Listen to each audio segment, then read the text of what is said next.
Well, good afternoon, everybody. Thank you for your patience this afternoon here at the Queen's Club in West London as we get ourselves ready for semi-finals of the 2023 Sir John Ritblat British Open. Giles Doy and Ben Yorston calling the shots in our makeshift commentary booth this afternoon. We need to explain certainly why we're running about an hour and 40 minutes late. The temperatures in West London today have been substantially higher than they were a couple of days ago, and we had some quite prolific court sweating going on, particularly on the floor, particularly down the hazard end. And in those kind of situations, the only thing you can really do is to try and even the temperature up around the court and try and get that moisture coming out as well. As I mentioned, we've got Ben Yorston joining me in the commentary box this afternoon. Ben, how are you? How's your British Open? Well, how's your British Open going? Yeah, I'm good. Very, very happy to be here. First time I've actually watched a British Open semi-final, let alone commentate on one. But excited we look to be getting underway. You commented there trying to get the temperature a bit more even. There was a suggestion about half an hour ago from one of the maintenance team of boiling a kettle and pouring the water across the court. I don't think they ended up doing that, but that tells you quite how experimental they were trying to get us going. But it looks like John and Bryn are moving all right out there, so it should be getting underway. Yeah, very shortly now. We've got some of the player stats on the screen for us, so we'll be starting to look at some of Bryn Sayers' numbers. Bryn's going to start our serving this afternoon. Introducing the players, please welcome at the service end from the Queen's Tennis Club, the number 6 seed. His name is Bryn Sayers. Number 6 seed Bryn Sayers, looking to get into a British Open final again. He's had a few appearances himself, won the competition back in 2012. And at the other end, John Lumley, who won it back in 2021. So quite a high pedigree of semi-final here. Of 5 6-game sets. Players are ready. First game double. Bryn to serve.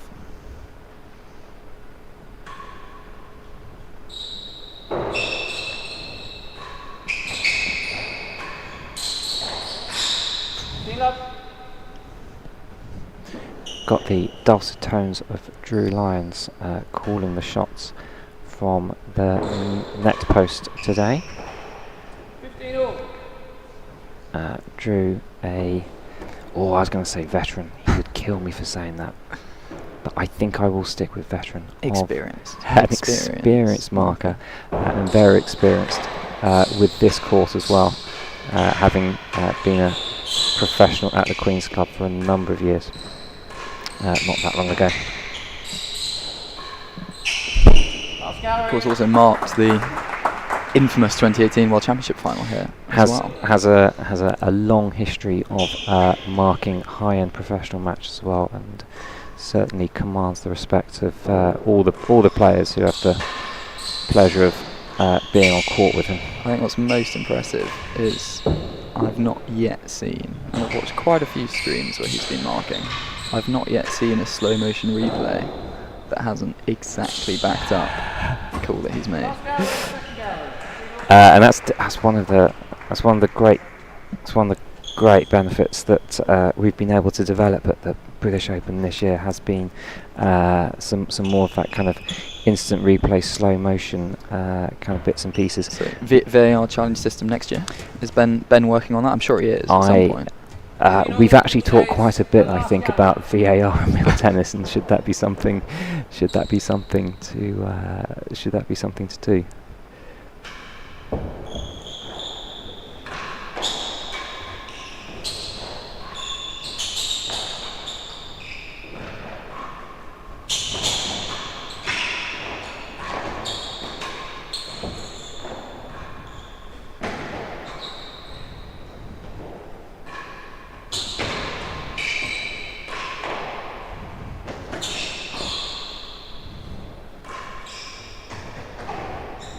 Tell you what, it's not taking them long to get into a fantastic rhythm. What a rally to start off. John going for the winning gallery a couple of times there.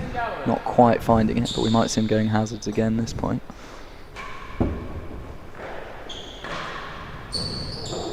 Doesn't get the opportunity. Bryn finds the gallery instead. It's the dead on. Bryn gets our first target going up. Maybe there's a couple of nerves there from John if he's trying to finish off the point a little bit quickly by aiming for some of the hazards. But he's got plenty of time to get his feet into this match.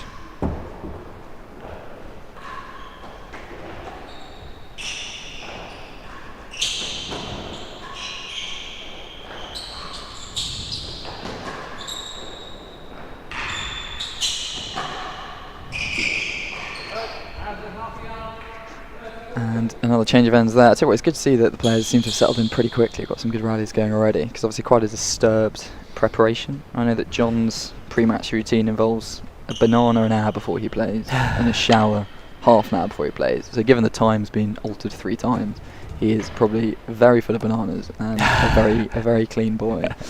So yeah, obviously might have disturbed both their pre-match routines a little bit, but they seem to have settled in pretty quickly. Huh? Yeah, you may have caught on some of the social media, some of the routines that we had on court here to get the court ready, with regular inspections from tournament director Alistair Lumsden, and also Bryn and John spending some time on court as well, looking and checking really what the checking the condition of the court. And there was quite a team assembled with brushes, with towels, sweeping all over the place. The returning end floor does seem to be the biggest problem. That's actually what forced Rob Shankman and I onto the West Court on Monday. And then a lot of toweling was needed to get it ready today. Yeah. Toweling down those walls as well. I think we had 10, 12 people up here all the time. They were also giving plenty of attention to that wall by the grill. I know you're looking for some Rob Fay-esque climbs up the tambour wall jar, so you'll be pleased to see they've towelled that off as well. Made it nice and clean. We had quite a lot of focus as well on the kind of winning gallery wall as well, which obviously very crucial wall if you've got kind of returns of serves that are going to start kicking back onto that part of the court. John starting to open up a small early lead here. No surprise to see Bryn going with the high serve. He's hit it with a lot of success this week.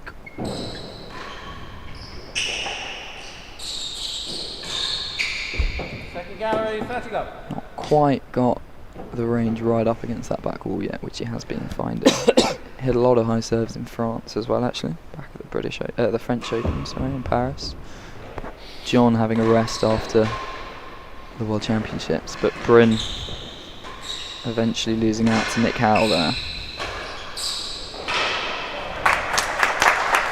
I think it's perfectly fair and reasonable for John to have a rest after that World Championship challenge. I think the French Open only started like 3 days after 3 days after the last day. I believe Cam was actually almost thinking about not playing this tournament as well for similar reasons, but found himself filling out the.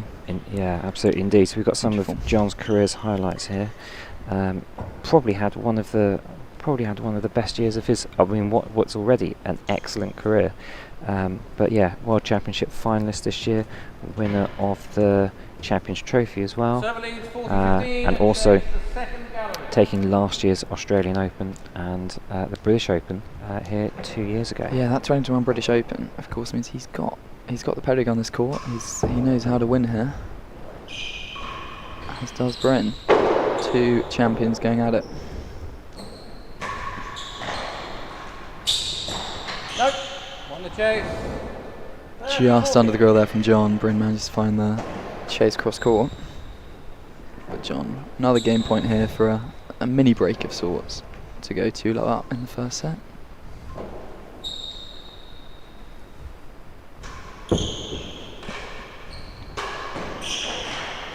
Game to server. And he gets it. 2-love John Lumley. 2 games to love.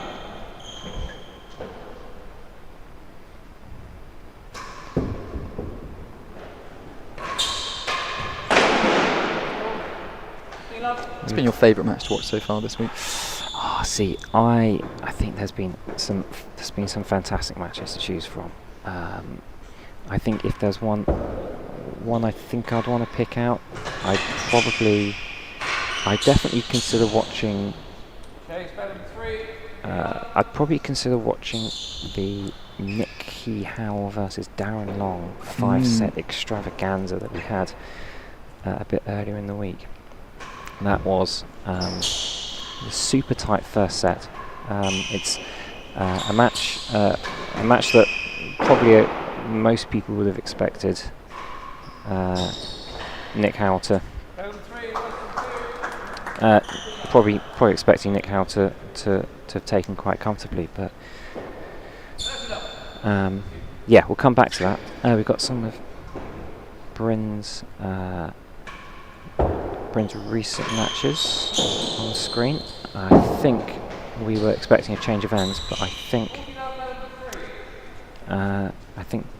coming now. John admitted getting a couple of racket errors there, so we're back down to 1 chase on 40 love to the Mountain Queens.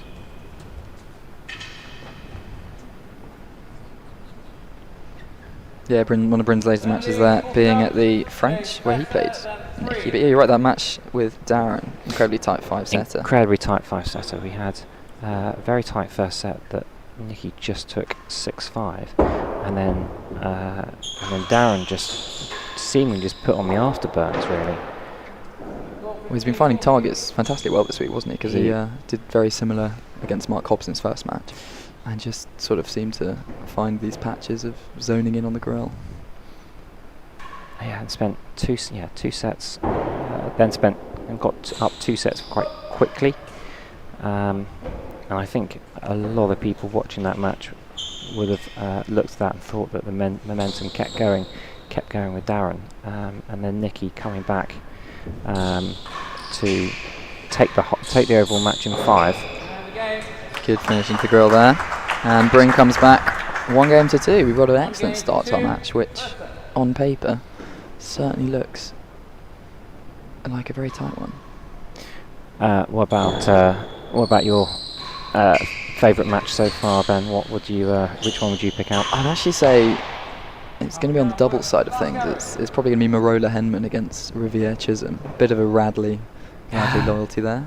Played a lot with both Henry and Nino, and they played fantastically well. Got a set off the reigning world champs. Who do you think's your player of the tournament been so far? Oh, that is a really good shout.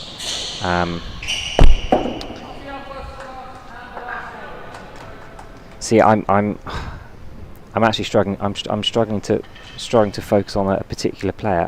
Which is strange because we spent nearly 2 hours delayed here. I could definitely have thought about that a little bit. Well, I'll give you some time to find it, and we've got a head-to-head that absolutely lines up with a tight match here because it's 3-3, none at Queens, so all to play for.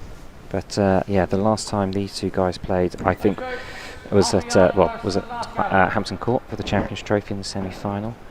Which I think probably there was the match of the tournament there. Not often you see a 5-set match with 2 6-love sets. It shows you how the momentum can really properly shifted from one player to the other during that event. John going for the hazard finish, not a bit quite too high. finding it. Bryn puts it into the last gallery. Chase was half a yard worse than last, so very well played. Point to the receiver there.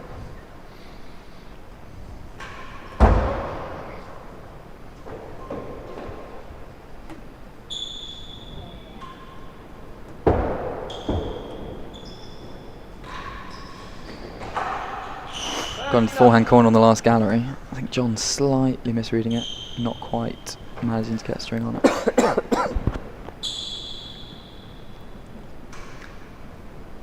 So are you aware of John's nickname in the real tennis world? There are a number of reasons why John Lumley takes the nickname of the Hare. Yeah, you could probably spell it however you wanted to, really. and Yeah, it would, pretty much. Be applicable. That's a lovely finish from the hair, as we talk about it. Get back to 15:30 in this game. 15:30. His rapid speed, of course, being one. And his superb hair regime also being quite popular, quite famous in the professional world. We have the obvious fantastic support of Paul Auger and Sarasin and partners, but perhaps if we put John on a few more of the posters, we can get T&RA involved with some of the financial support. Yeah, if there is anybody from T&RA watching today, do It's let gotta us be. know. Do It's let us gotta know be. in the chat. Do come and say hello. One of the 78 are we up to now, loyal listeners. Do let us know in the chat, guys, what score prediction that you guys have got here. What odds did we have on the winning gallery Instagram page for this match? So I think I think my prediction on this is probably going to be John in 4. Interesting. But I think you can really this is definitely one of the matches where you think any outcome is quite likely here. That was a tight girl from earlier from Bryn, replay just of taking the inside of the band. There's been a couple of edges actually, because Bryn got a chase earlier on in the match off the inside of the dead on. Grill off the inside there. Very small margins in this game. Very small margins. We've also got, you might notice we've got another camera angle coming along, a sort of a roving gallery, Mike. We've got a physical man on the camera there. Physical man on the camera. It's 2023 at the T&RA Association, ladies and gentlemen. We have roving cameras. I believe you're even gearing up for a studio hosting ahead of the final. Is that right? So we are we're also going to have, we've obviously only just started the semi-finals, but we can certainly start talking about Monday's final, which will be at 6 o'clock. 6 o'clock UK time. But we're gonna turn on the stream at 5:30. We're gonna have half hour.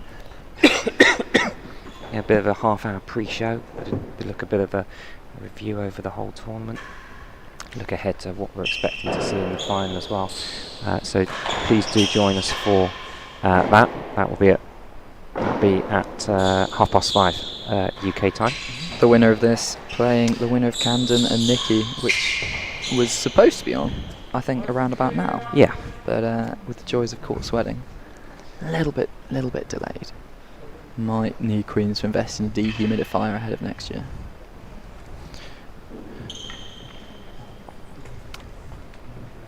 Tell you what, John's playing quite high up the court there, setting himself at about worse than 3. Camden, of course, big believer in setting himself quite far up the court. Interesting to compare that to Bryn a little later. John with a chance here to go 3-1 up. Worse than 2 chase. That's a great return serve there from Bryn. Into the corner, enough cut. John couldn't leave it to the back. Some great aggression there Got it by back to Bryn on the Cheese. return serve.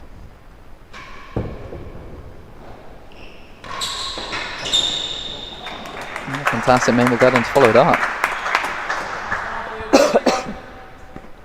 So what I am enjoying about this British Open is quite a variety of serving.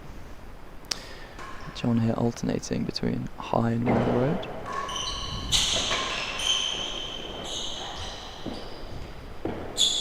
Yeah, and it's nice to see there's kind of generally a 2 games all. bit of a mixture of opinions, really. That some people will say that Queens is pretty much just set up for the railroad and kind of nothing else. But we've also seen we've seen Bryn, particularly in his match against Ben Taylor Matthews in the quarter-final, really focusing on getting those high drops and high sidewalls. That's a tight call there. That's a very tight tight call there. I'm sure it's true. I'm sure it's absolutely spot on. Better than half a yard on the hazard side. Look just about in the red zone. But we might get, we might be able to see that again. Ben's already in a little working on bit. it. Yeah, I think one of the other serves actually that's I think had a lot of success was the underarm twist coming down off the side one in particular. You've got actually a bit of a divot on that penthouse, which can catch it.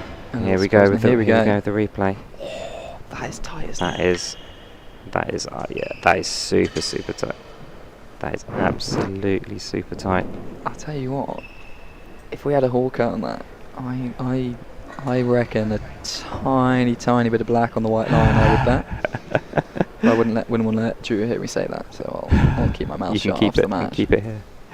But actually, so tying in, you know, kind of the different serves that we've seen, and actually, if I was to kind of pick out a couple of players of the tournament, going back to what you were saying earlier, then I think two people I'd probably pick out: Ollie Pridmore in his round of 32 match against Claire Fay. I think most people were expecting that to be a pretty close match, but yeah, straight 6-2, 6-3, 6-2, 6-3, wasn't it? Straight sets. Yeah, fantastic it was a performance. Fantastic performance by Ollie there, and I think I'd also point to his performance against John in the round of 16. Can't be that often that John comes across a player that's quicker than him around the court. Oh, 100%. Ollie Pridmore is he's Lightning McQueen on a real tennis court. Is what's going on there. And I think if you go back and look at that, you go back and look at the replay of that match. Beautiful finishing there. I'll tell you what, that is exactly the pattern that Bryn wants to get into. He's found exactly the range on the high serve that he was finding the other night, and he's got an easy ball and he's put it in the winning gallery. It's a simple game, real tennis, when you can do something like that. Oh yeah, very straightforward stuff, really. Bryn Krasnarek looking on approvingly next to me. He's thinking that he can whip that serve out every now and again. Second gallery chase from John. Yeah, I think if you've just experienced a high serve like that, you're quite tempted to get down the serving end as soon as you can. Yeah, I think this was one of the areas that Bryn was very effective against Ben in the quarterfinals. He was definitely finding his range. He's got it there again on those high serves and really frustrating Ben, really kind of preventing Ben from putting any kind of tough any tough returns of serving. It's a mark of how good that serve is. You got John, world number 2, and he's unable to get that final one over the net. He's put it into the hazard galleries. Incredibly tight to that back wall there. So here we go, Bryn with a chance to take the lead actually. John had a couple points to go 3-1 up, but Bryn can take a 3-2 lead. He's got to chase second gallery to beat though.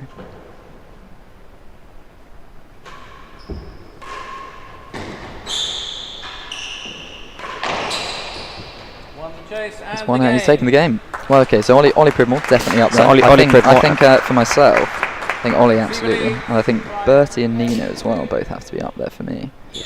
I think Bertie came through a really fantastic qualifying match actually, especially the first set with Henry Henman, two youngsters who I think we're going to be seeing playing each other an awful lot more going forwards, and then a really great performance against John Woods Casey. Yeah, actually, fantastic effort by Bertie Vallet there. And actually, one of the things I found quite remarkable, Bertie was able to make the drag serve work really effectively here. It's not really a serve you see an awful lot, really anywhere. Certainly not at this tournament. But Bertie Vallet was able to make that drag serve work to really good effect. It is. It's interesting how it comes in. Serves come a little bit in and out of fashion at different tournaments, different ages. Because actually, the British juniors over the last couple of years, which I've often watched a bit of, there's been a lot of drag serves here. Both he, Henry, some other players around have actually been serving a lot of those drags with a lot of effect. Which, to be honest, is part of the reason I came into this week hitting quite a few of those as well, because I'd seen how well those guys have been serving it. And then of course, Nino coming through also from qualifying, taking on a previous student, Max Truman. and then come up with a fantastic, very long performance against Lewis Gordon. Again, slightly odd situation when you have a 5-set match with 2 6-love sets, and then of course taking a set off Camden Riviere. And I think it's also worth noting that match with Nina, the match Nina had with Lewis, didn't start till 10:15 at night. There was a quite fantastic shot of Nino, arms out, facing the viewing gallery as the lights turned out on top of him. I think it was probably fortuitous the lights went out so at the end of a point, and not as a main wall force sort of flew towards somebody's head, especially off of either those guys' rackets. Let us know in the chat where if you've got any particular favourite matches of the tournament. Maybe you want to reserve judgment until we've gone through these 2 semi-finals. Just short on chase 3 then. Not that serve, not quite along the back. That's a slight risk when it goes onto the penthouse. John gets another go at chase 3 now.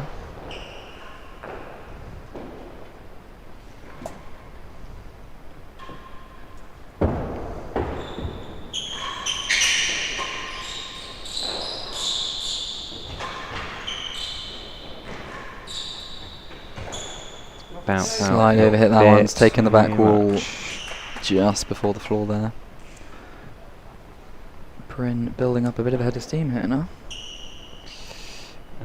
Comments from John. I'd say the BTM Levi match. Yes, how can we forget that one? That was also a fantastic 5-set match. Really tight. Levi went 3-love up in the 5th. Nick won the last 2 sets, getting down quite comfortably 1 and 2. Yes, you're spot on there, John. Spot on, yeah, that's true. The awesome effort from Levi. I think he'd have, going into that match, if he knew he was going to take Ben to 5 sets and push him that hard, he'd be very happy. But obviously, I know he was quite disappointed coming out of it because he knew that match was there for the taking.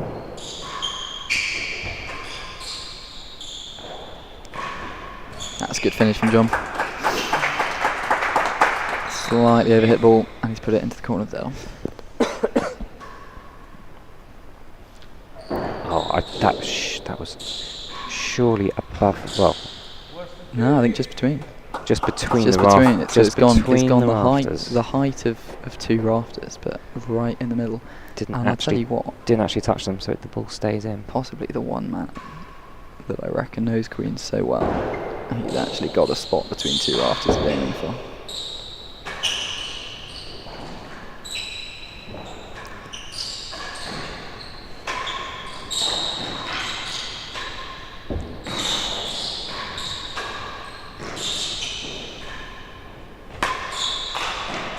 That's fantastic, thanks to both players. John's defended a couple going into the grill. Bryn's hit the bando above the hazards and then hit it almost out of last gallery itself. And he's managed to draw the racket error from John. Here's one of the force off the back wall. That's the one into the corner. But he then couldn't quite find the same corner a couple of points later. Fantastic shot at the back of Drew's head there.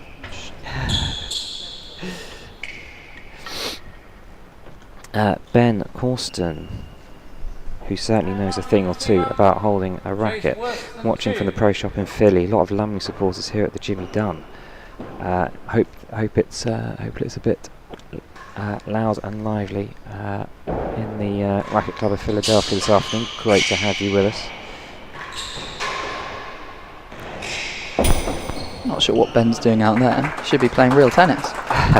Basically completed rackets at this point. Come on, play a bit more of this, Ben.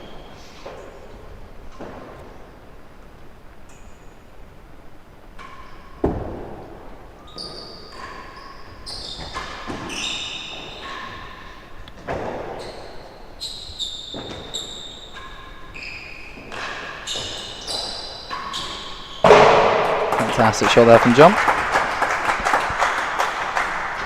Serves advantage.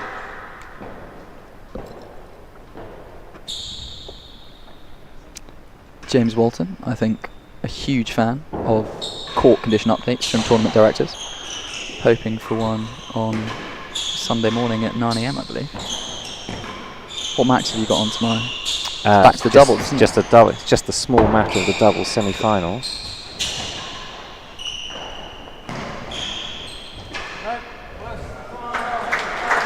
Got. We'll come to a replay very quickly.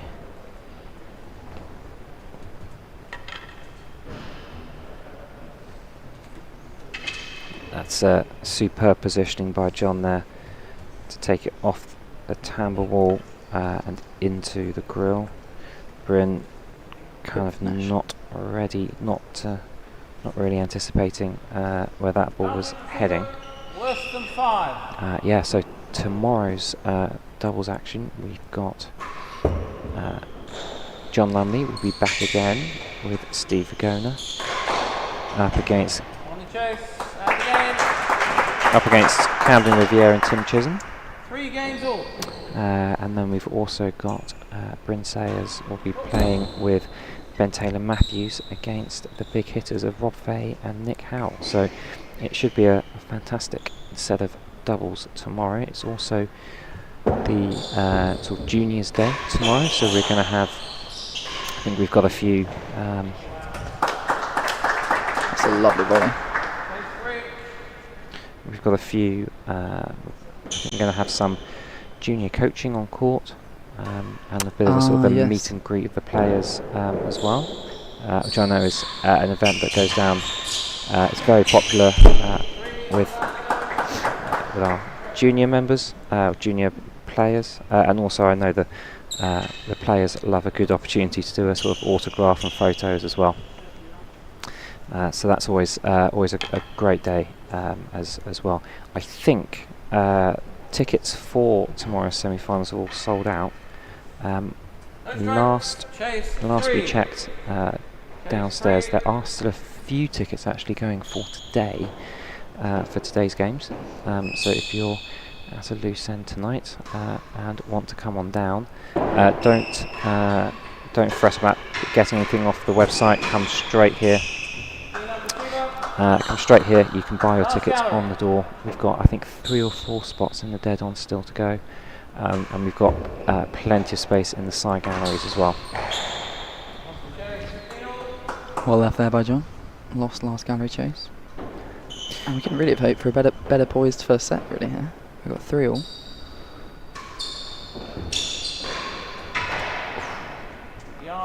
Nicely improvised there from Bryn. Caught the sidewall before the penthouse. He's top spun it for a chase.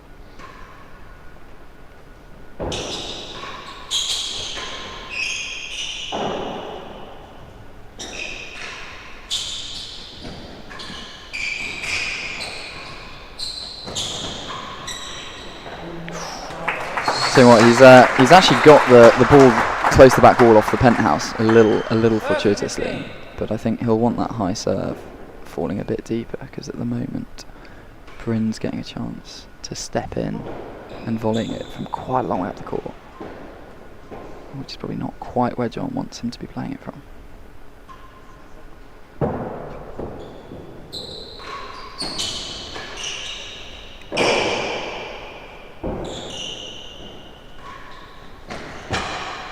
It's great width. Great width there from Bryn. Very tight up against the backhand corner wall there. Not much John could do about that. So coming back to your comment, James, certainly we will pass that information on and let the tournament organisers know. I think the factors that are going to probably contribute the most to what the court will be like tomorrow will probably be what the weather forecast looks like for this part of the world. Fantastic read off the timbre there on that point. I don't know what the weather's going to be like tomorrow, but it's usually days where the temperature is going to change an awful lot. Is most likely to be some sweating going on.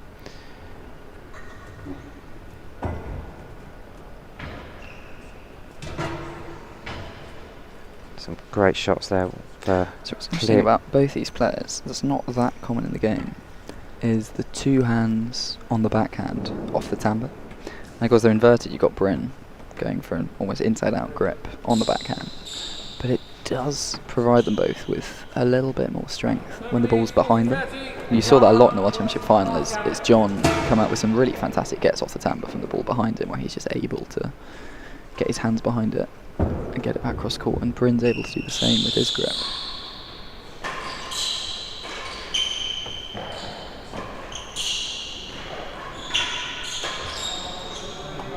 Just floating in that one.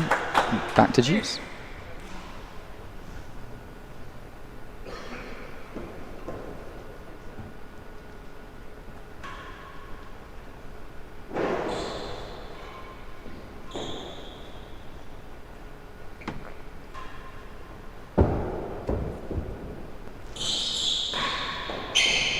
Fantastic finish there from John.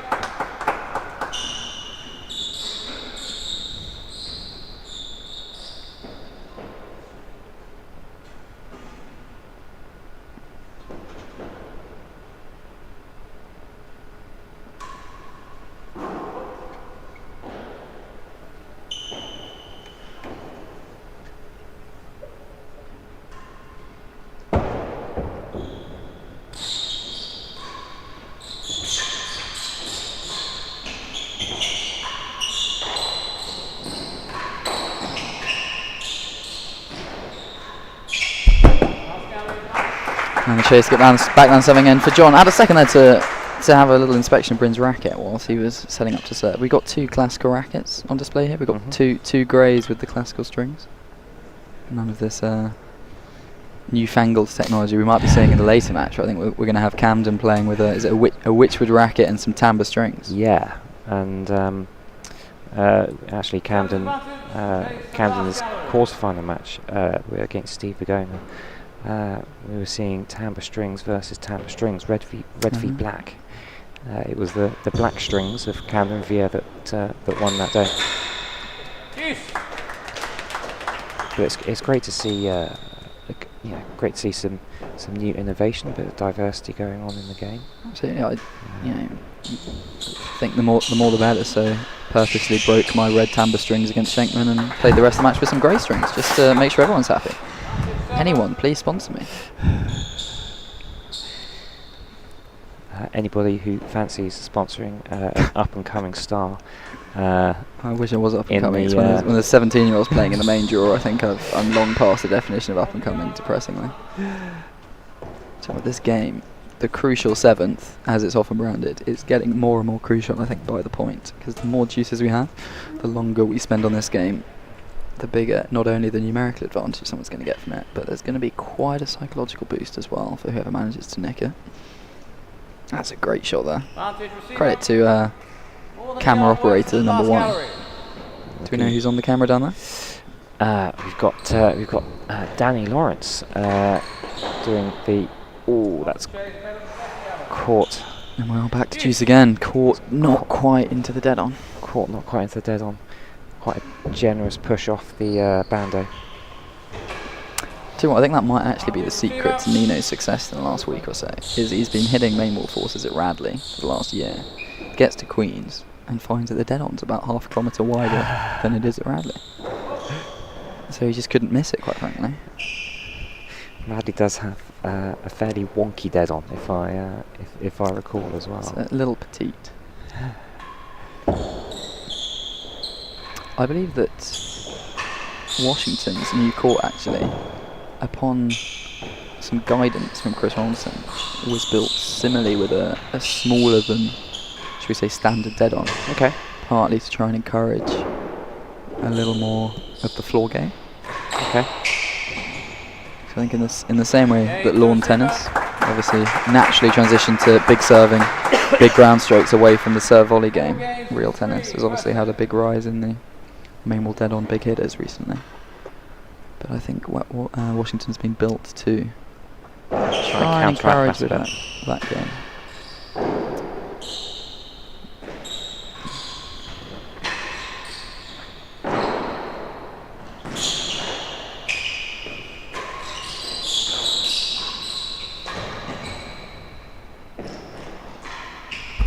John takes the gallery there.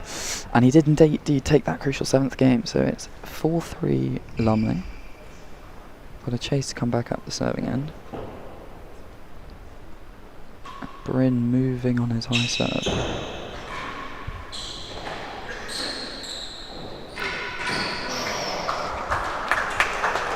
I don't know how many times I'm going to say the word margins in this commentary, but it is margins. Looked like it was drifting wide, and John was setting up for a shot into the gallery or the dead on. But it's a grill for Bryn.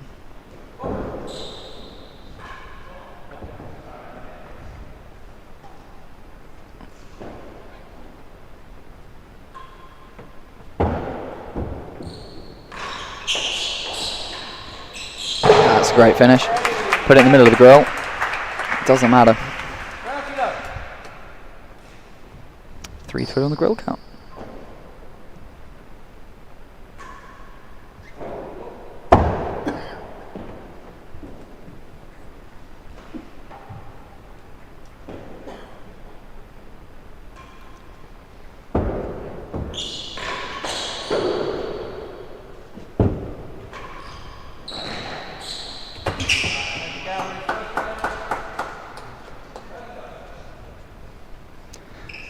Two chases for Lumley.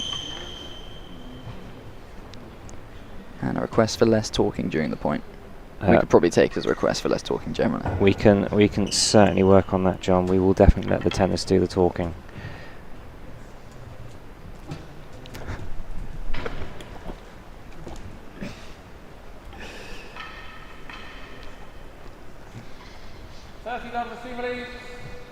Chase the second gallery. So tough couple of chases here for John to try and defend. It looks like he's setting up for the rower to try and defend the second gallery.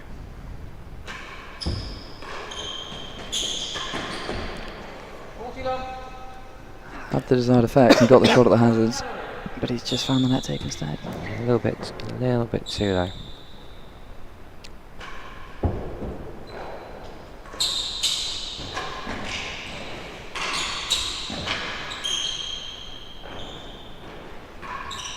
Won the chase and the game.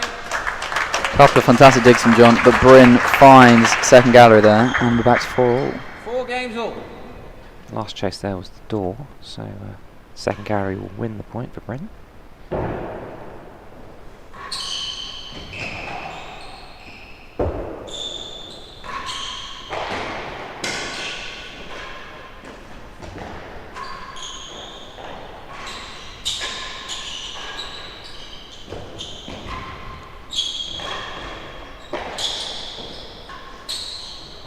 That's a very smart shot from John.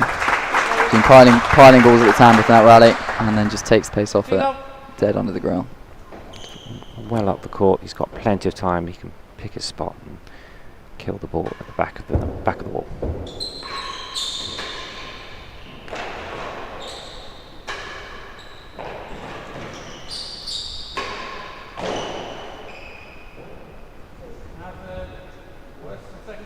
Oh, it's cool. It is not in the grill, that one. No, top edge and then bottom edge. And bounced out for a hazard. Bounce straight into the hazard. Hazard as well. Such the amount of force that's going through these rackets, through these balls.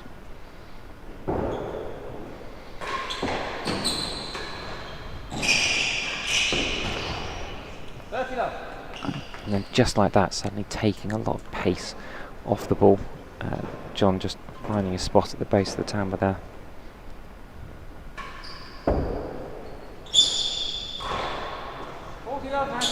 A couple of very good serves from John there. He got one right flush against the back wall previous point, and that one just bit a little more than Bryn was expecting there. Top, bottom, and up into the air it goes. Very tough one for John there, because half centimetre higher and he's got a grill, half centimetre lower, and it's a tough ball running parallel to the timbre wall there. So both these players have actually got to the semi-final with straight sets victories. They've currently both played 6 sets and lost none of them. That's obviously going to change in the next 5-10 minutes or so. Game for the receiver. Those of you watching, now's the time to place your predictions. Who do you think is going to take this set? We got 5-4 to John in a very tight first set.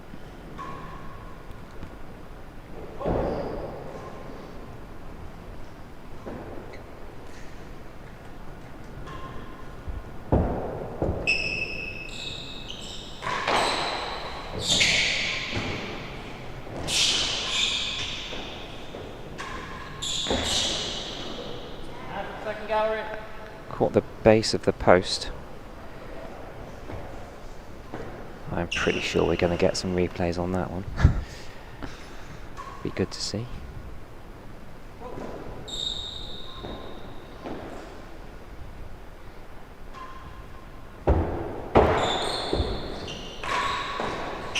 So that is exactly what we were mentioning a little bit earlier about the slight uneven penthouse.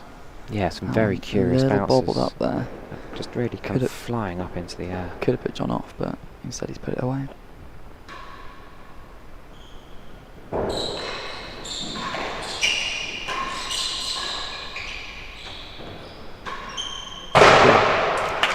All off the back of a fantastic serve, right against back wall. John's got to turn and hit a backhand boast. Gives Bryn the grill opening.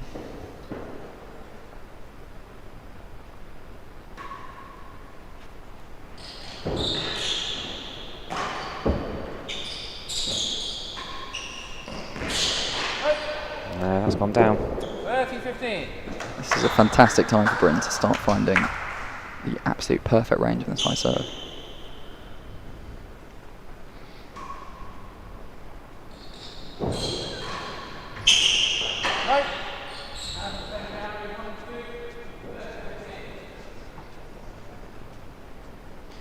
Right, here we go. There's a hazard second gallery. Oh, I'll tell you what. Oh, that might have just hit the edge and not touched the post there. That's Hard to tell from that angle. Margins. pretty marginal. I thought if it was going to hit that post, it would have kind of moved up and moved out in that kind of way. 2024 British Open VAR challenge system. Got to chuck one in there, I think, for your Bryn. 30-15. Hazard second gallery.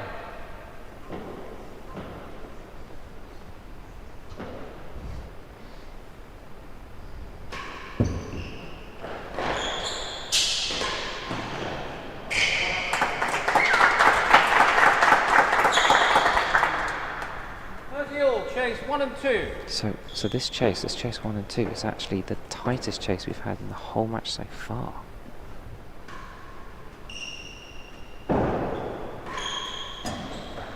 Chase off.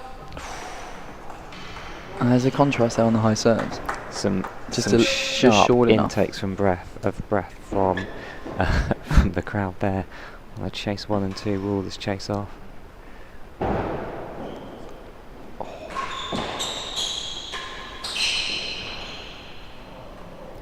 40-30. Railroad volley doing for Bryn there. Slight element of good fortune. That's presenting John with a set point.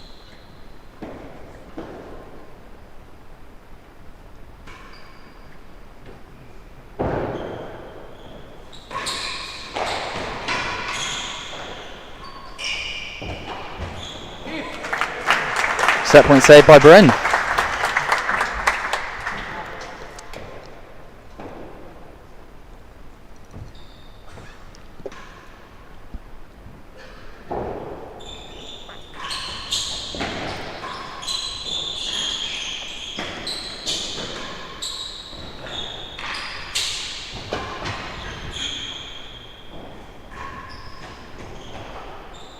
That's well played by Bryn. I think exactly there you get a demonstration of the power of the two hands off the timbre.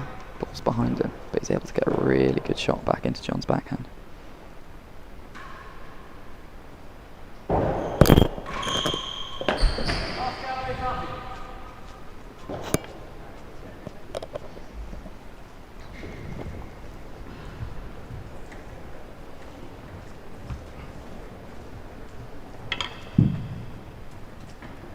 Just a little bit too far in front of him. John maybe just anticipating that ball a little bit too quickly. force the mistake. So now Bryn's got an opportunity here, last gallery, to take us to a 5-all Last gallery. in this opening set.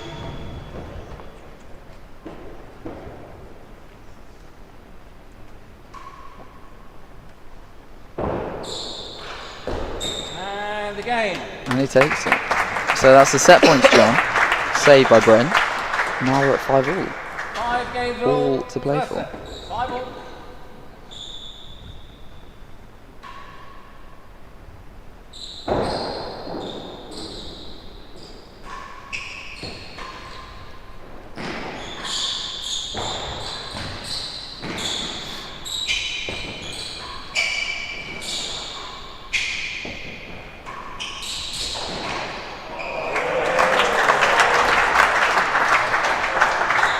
Great examination of both players' backhands there in that rest.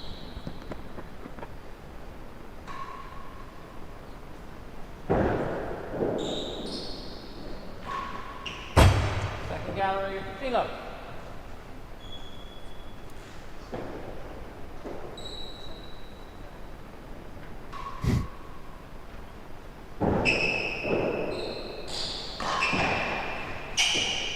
Second gallery, both finishes, Philo. I suspect Bryn happy to leave that, knowing he's already got a chase and they're already going to be changing hands. Already got a move end.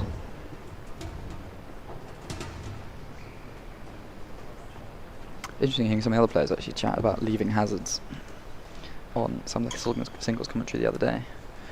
Come to the conclusion that in doubles, always worth doing, but at this higher level, Receiver leads, 15 they would always want to put it in a second gallery rather than take the hazard chase, because it's so hard to defend it otherwise. Yeah, he's just giving himself such a huge pass to the court to try and defend.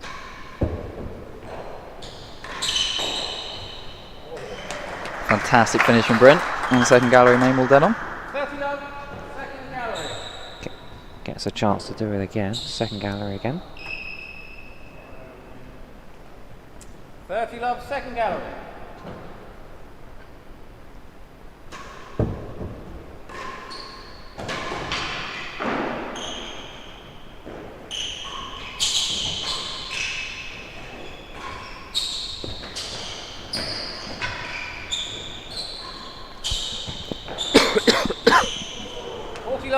John did very well to read the bottom edge of the last gallery there. Set point. 3 set points for Bryn to take.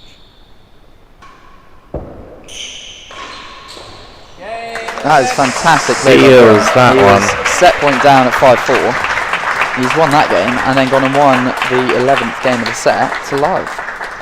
6-5 Bryn says. 1 love. Second set, double. Love all.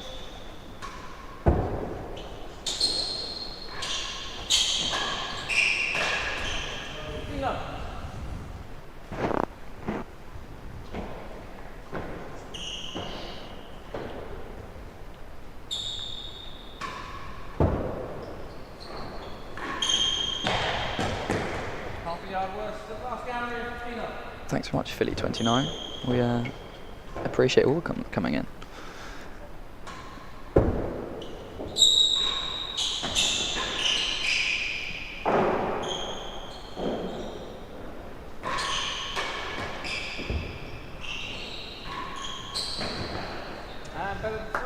Great shot from Bryn. So yeah, do let us know after that first set. I think, although it was a very good matchup on paper, I'd say the odds were slightly in John's favour coming in. He's coming off of the World Championship final. Do you think that changes things? Oh, there we go. Just got a replay of Bryn's celebration to see off the first set. I mean, I think the reality is that. So actually, one of the things worth noting is last time these guys met, which we mentioned a bit earlier, was Champions Trophy back in July. That Bryn actually won the first set that day as well, and then ended up spending the next 3.5 hours trying to battle his way through a very long 5-set match. Through a brick wall of John Lumley. Through the brick wall of John Lumley. Not an easy task.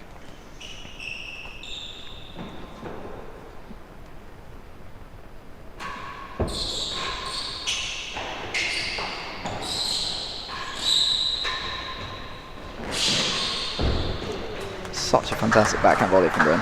So solid, getting it down onto the floor. 50-0, better than 3.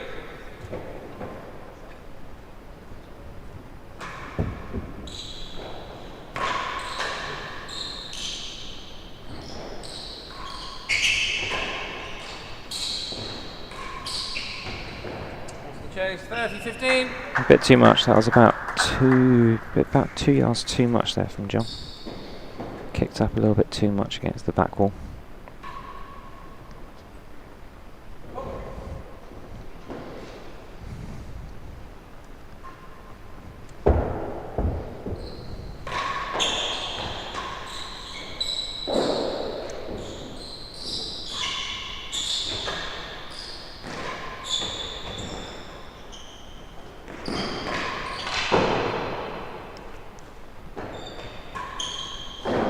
Bit too high from Bryn on that, on the grill. A couple of wayward shots from both players there, actually. Adrenaline at the end of the first set, possibly. Slightly high grill from Bryn, but then John's put one into the rafters off the penthouse.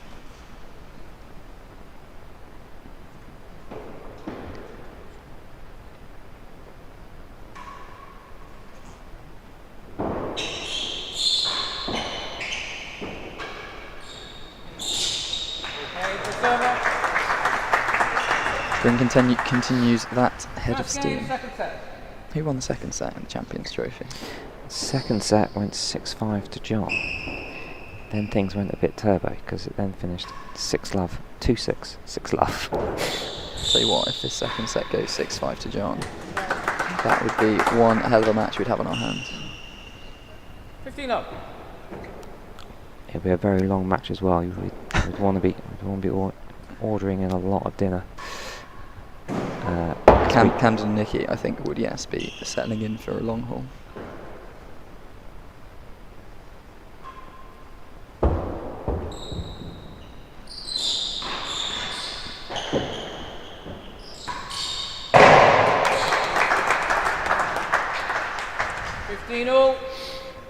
It's nicely timed there from Bryn. He knows he can. He knows he can play shots like that to get in John's head, make him realise any loose shot onto the penthouse is going to get punished into one of the targets.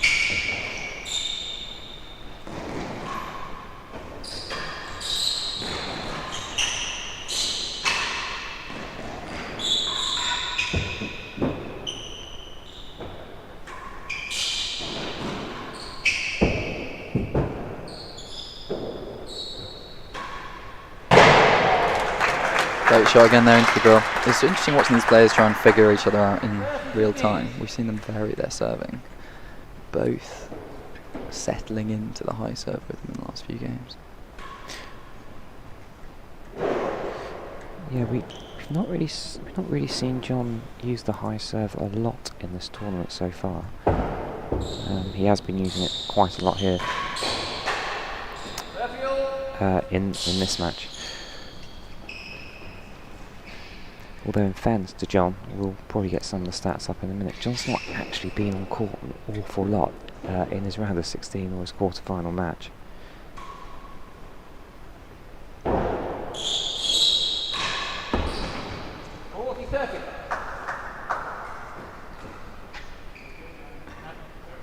Yeah, of course, that is the one benefit of a 4 or 5 set match in early round. Bit of time, you do get a chance. extra time on court, exactly. To get a chance to try out things a little bit.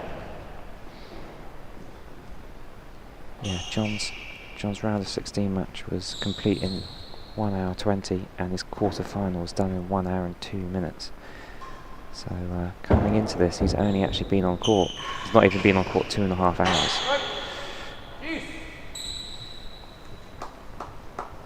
How long has this match been going? Can't be a long way off, an hour and 2 minutes. Just gone over the hour mark at the moment. There we go. Well, coming up to an hour at the moment, I'd say.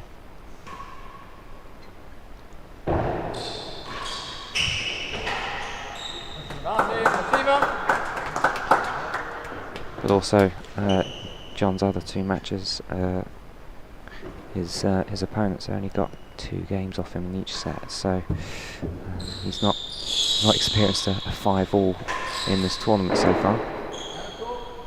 Game to the receiver. It's just gone a little bit too high, that force onto the penthouse from Bryn, Second set. tagging the top of the T&RA wall. John's first game there since the set point, so he'll be pleased to have stemmed the flow of Bryn Sayers' games. Right, 15 up.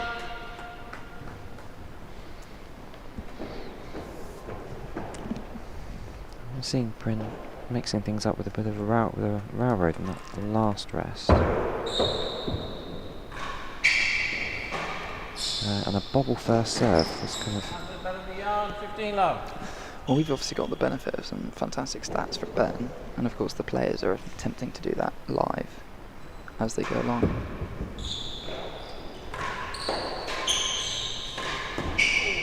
And they'll be trying to figure out which serves he's winning the most points on, when he's conceding chases,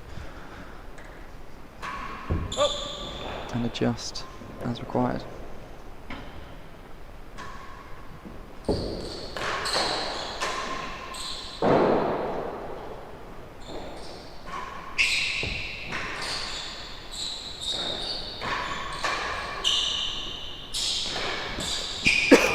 John thought that high penthouse was going to drift out of court again, but managed to adjust himself in time, and has found a dead on.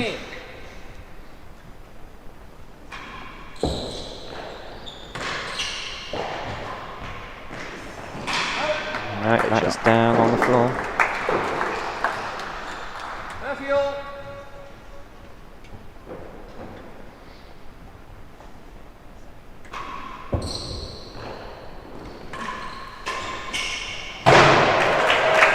Fantastic volley.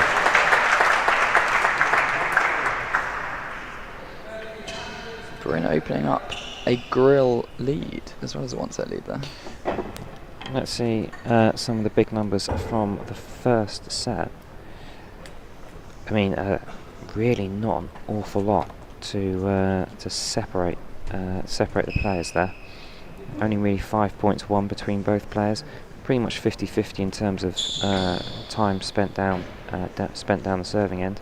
Chase lengths, actually, you know, we've seen a lot of chases around second gallery. Chases laid at 33% for John is interesting. Yeah, that's quite high. That is high compared to the rest of the tournament. Tells you how keen he is to get away from Bryn's very accurate high serving in that first set. You can normally expect about 25% to be chases laid. So 33% is pretty high.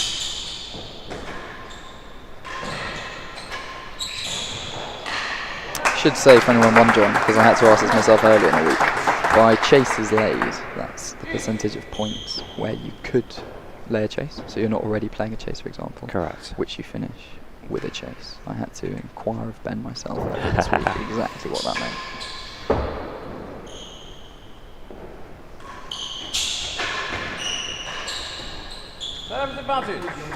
So let us know your score predictions, everyone watching in the comments. Bryn is 1 set up. Which way is it going to go?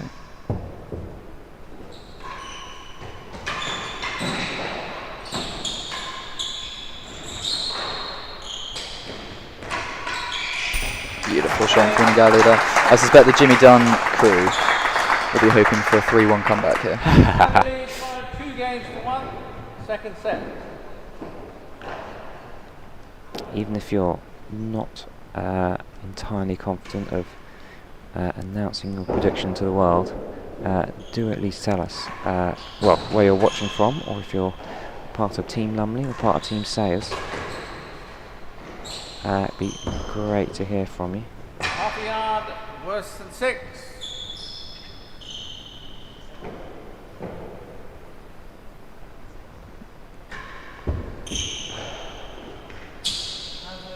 That one definitely is a hazard, no question. I think yeah, Bryn's reckoning the odds of a racket error straight against the wall are too high. So it's worth to change ends, but it's then when you're playing someone of John's calibre, such a tough chase to defend. You saw that a lot in the World Championship actually, is both Camden and Rob, and Camden and John, the more recent one, really struggling to defend as the chasers because the person at the other end is so good at just putting into those galleries.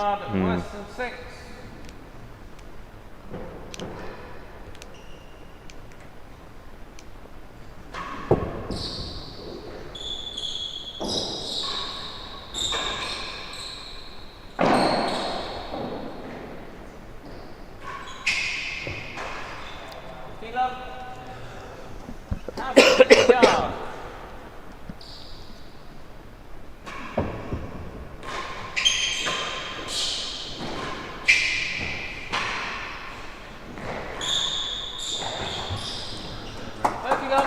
Went galleries early on, didn't quite get it, but he's found the rolled neck. Momentum starting to head back into I John's think the favour a little bit. scoreboard a little bit confused at the moment. I think we've got John with a 30 love lead, not Bryn.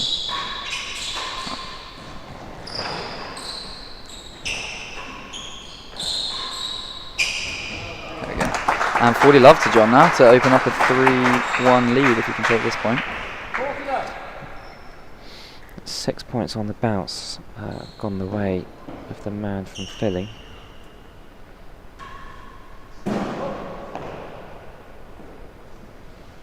He's got a second serve yet to come from Bryn to put a bit more pressure, maybe force a mistake from Bryn.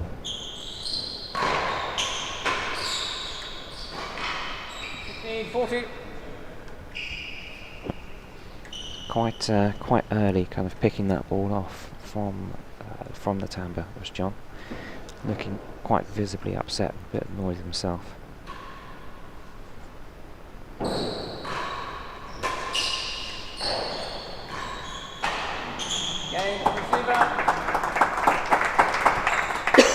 And he's clinched it. 3 games in 1.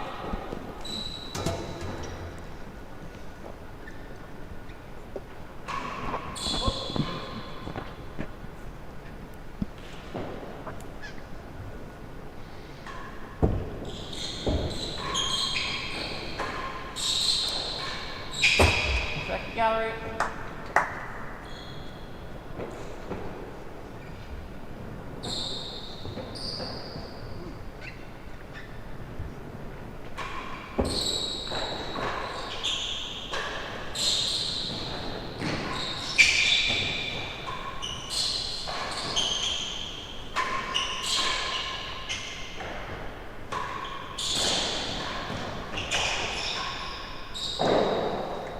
Targets being missed by Bryn in this rest. Yeah, John will be happy with that.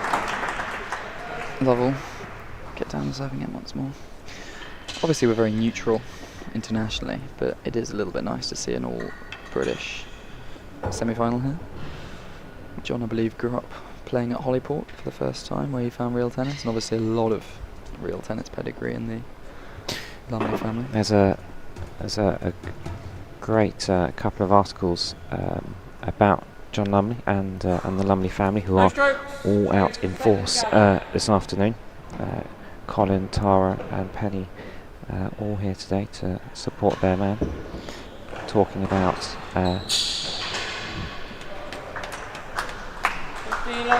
some great anecdotes of John Lumley. John Lumley's upbringing spent pretty much in the dead-on at Hollyport, in a buggy or a pram, while Penny Lumley is down the receiving end practicing her dead-on forces. So very much someone who I assume not using the pram as a target in the dead-on. Indeed, Ben. I think that's a Safe fair and safe assumption. Last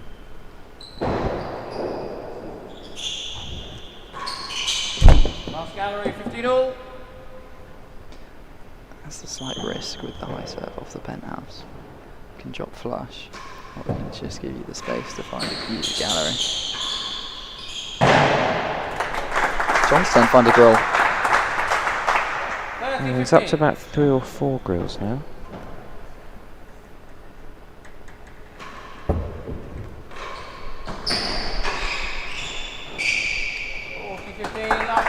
right on the edge there. Bryn's gambled, gone underneath the grill. Let's just nip the timbre and run across. We see some of the target stakes going on at the moment. We had Darren Long here earlier in the week calling a couple of the matches in the quarter-final. He is very proud and very keen to keep himself at the top of the dead-on championship. There's no money or prizes associated with it, and he's also sadly for him won't be improving on his figure, but certainly up there in the top 5 for the grill count as well. Last gallery. Time. I think I'm to blame for Rob Chenkman sitting quite so high up on the grills count. Too many penthouses. So looking very happy to be up there as well. Okay. 30-40. Perhaps there should be a prize for the most grills and dead-ons. Like there's a prize pot for a 147 in snooker. Yeah. Alongside winning. Or nine dart finish in darts as well. Encourage, Dart leg in encourage darts. some good target hitting. 30-40. Maybe we'd tempt Rob Fay back out of retirement to take the dead-ons count. Get winning matches, just sit there pinging main walls for. Darren sitting pretty on the top of the winning gallery figures as well. Although John not that far away, he's got 6 galleries over the tournament. Of course, these are slightly going to be skewed by the length of matches that people have had. So John, by virtue of his very fast straight sets wins up till now, not quite the same opportunities to hit openings. One. 2-1. 30-40. Calling of time there, actually, rather than the fault, I believe.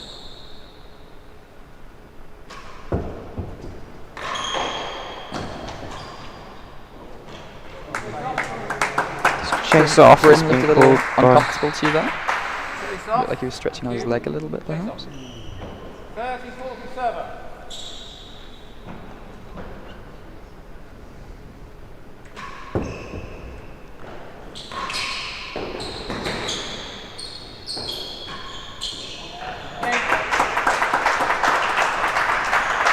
Might be me, but 4 games it looks to like 1, Bryn may 7%. not be moving quite as easily as he was.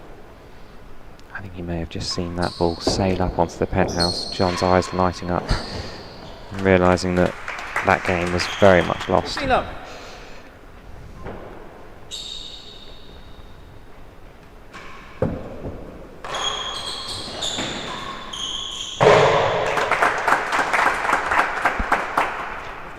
Back-to-back targets getting us underway in the 6th game. Comment from Victoria Scott. Let's go Lumley. Thanks for joining us this afternoon, Victoria. We'll assume that she's referring to John in this case. Not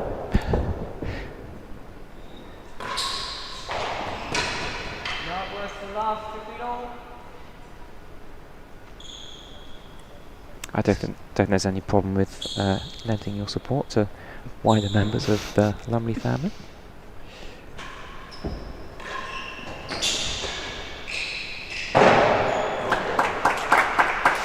Much shorter points this game. 30, Looks like 15. Bryn's made a concerted effort to try and go for targets off the first ball. John's found the grill a couple of times as well.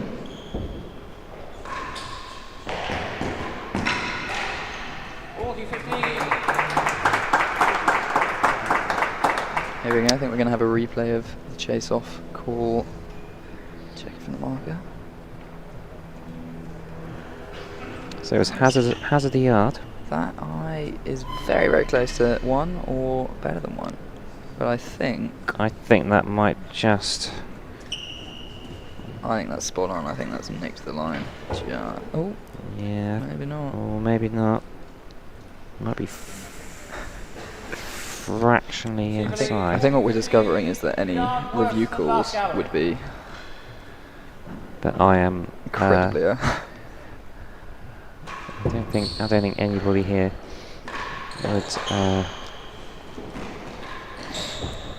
would fault Drew for Not at all. the speed at which those decisions had to be made.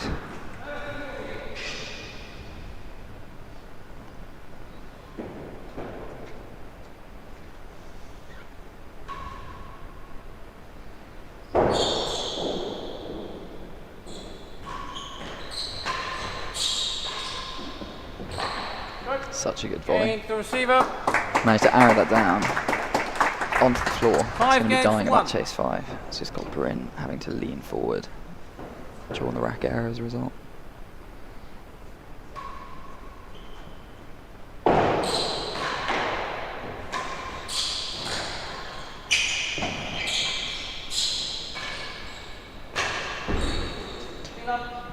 See Bryn starting to go back to the high serves.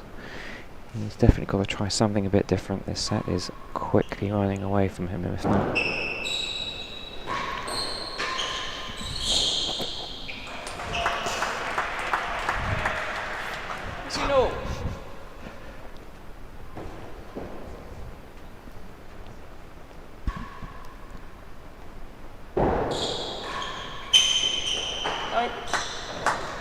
Better than 2, 15-0.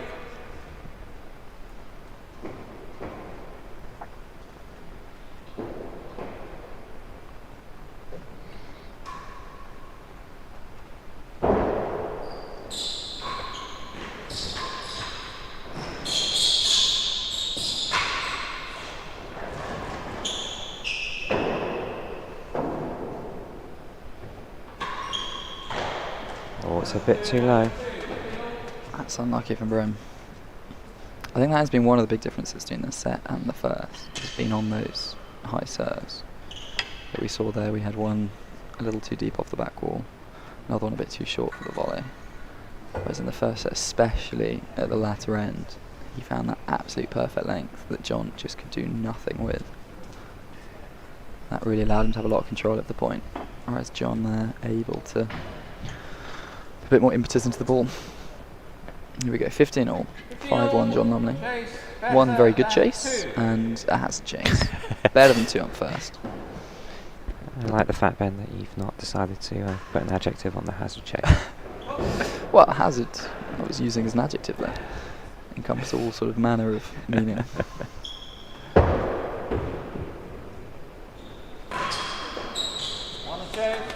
He's won the very good chase. He's found a main wall dead on better than 2. John to the railroad for the hazard.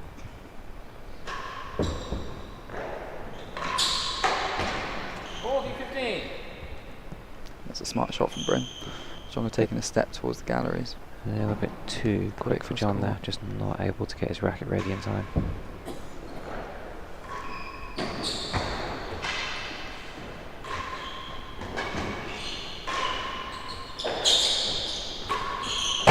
What plays.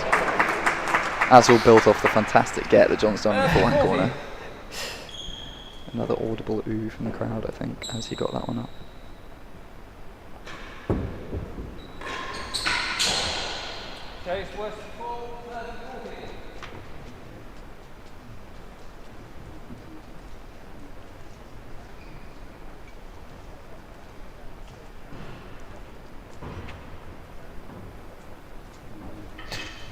Can imagine we're not getting too many Bryn Sayers fans joining us on the live stream. Obviously, Bryn being the home professional here, I imagine a good chunk of this crowd will be supporting their man. Which is the biggest crowd we've had so far this week. Dead on, do you think? I'd say so. We've had some good attendances here over the week. I think we've still got a few spare tickets going for a couple of some of the seats at the back of the dead on. If you are nearby, want to spend your Saturday night in the relative warmth of Barons Court in West London, do come on down. There are some tickets still going. You go get yourself down, not only for this match, but Camden and Vienna, Nicky Hall after. And if you come watch in person, you don't have to listen to the commentary.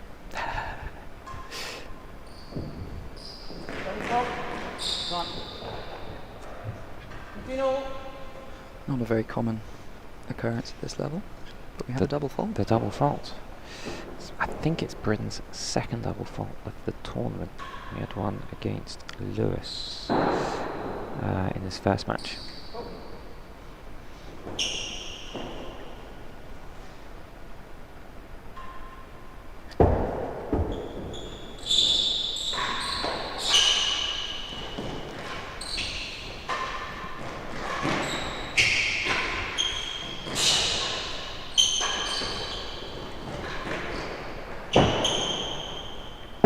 to the grill. That was some really good control there from Bryn. He found the floor on the forehand corner. He found the floor in the Tamber corner, and he's found a kill shot cross court as well.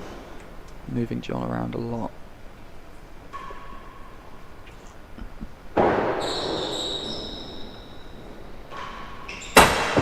Gallery 30-15.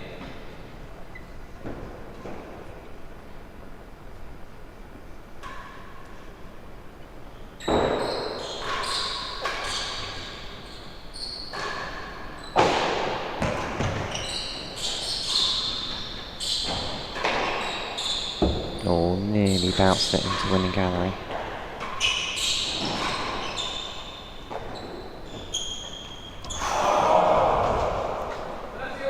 I think that crowd noise was actually probably loud enough to be picked up by the stream.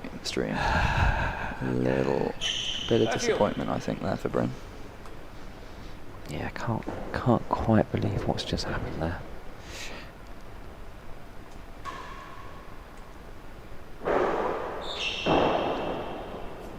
Let's put a little bit of momentum back onto John here. He's now 2 points away from the set.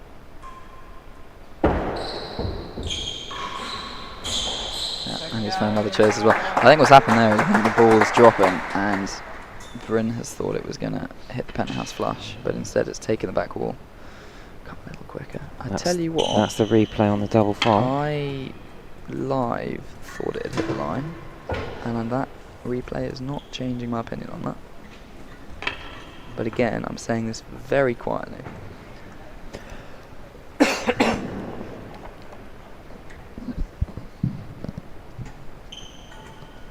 Just a couple of the high serves dropping out by the grill, so they're faults long. Obviously in France, you have the pass rule, so you get a let on each serve if you do that once.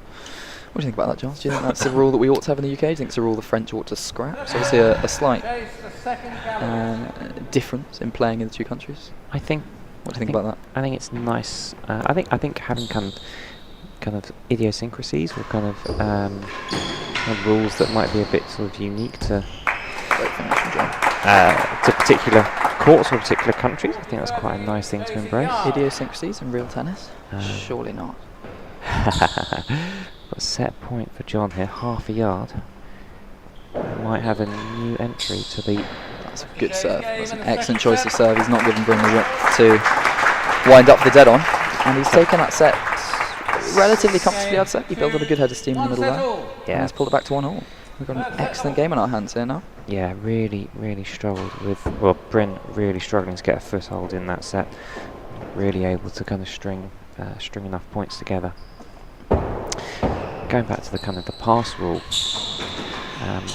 I'd heard from a few of the other folks who are playing in Paris, there is, it has the tendency to create gargantuanly long matches because you know, if you're playing, you effectively give yourself 3 opportunities to play a serve,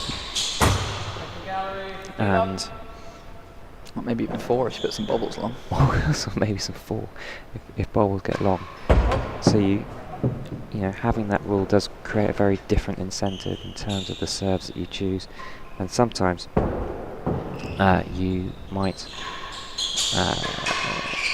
you know, actually, if you're playing a high serve, that enables you to make that pass line work, then yeah, you can end up with some pretty long matches if you're not careful. I'm struggling to tell which side of the debate Lewis comes down on here. Get rid of the pass rule, worst rule in the game. So I think I'm reading from that Lewis is not a fan of the rule. I'm guessing the high serve in Paris is not his favourite thing. I must say I did quite enjoy. I spent about a month in Paris a few years ago, and I quite enjoyed the height of the roof and the pass rule. Because you could go for these incredibly high bouncing. So and obviously the penthouse and the floor are both incredibly bouncy in Paris as well. Yes. So you can really get these balls kicking across the court, which can cause a bit of chaos in doubles. But I will absolutely agree that 3 or 4 serves in a point does not do anything for the amount of time that the ball's in play for. You've definitely stoked a bit of a fire here though, Lewis, so please love to hear everybody's views in the chats on the worst rule in real tennis. Can be Second gallery. could be specific to a particular court or a particular club, or just any rule in general. The worst rule in real tennis. We might get Camden popping up with opinions on logos on t-shirts at Queen's Club. 15. Aggressive play from John there, playing the serve that was going to drop for a fault, but nice and high up the court. He's got a 30-15 lead.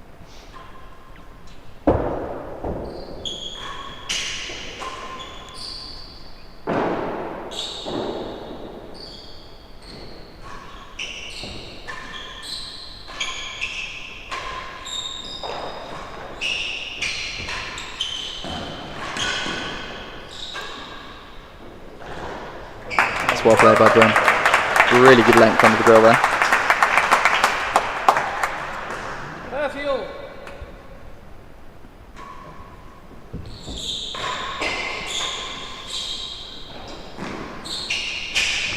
Strike. 40-30.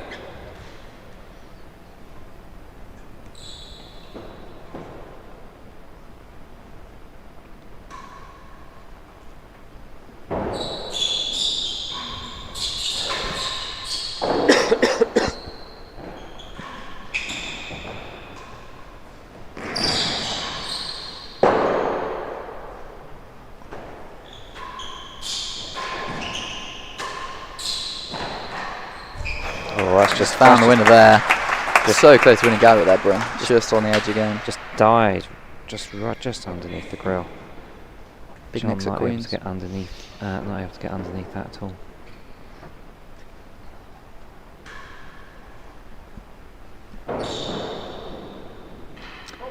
Pass. I think, actually just going back to the pass rule for a second, I think there's characteristics about the court in Paris that I think make the pass rule a very curious characteristic of that game. I think there would definitely be some places, some courts that actually the pass rule would either be too powerful or just have no impact whatsoever. So I think there's definitely something quite unique about that rule and the courts that it applies under.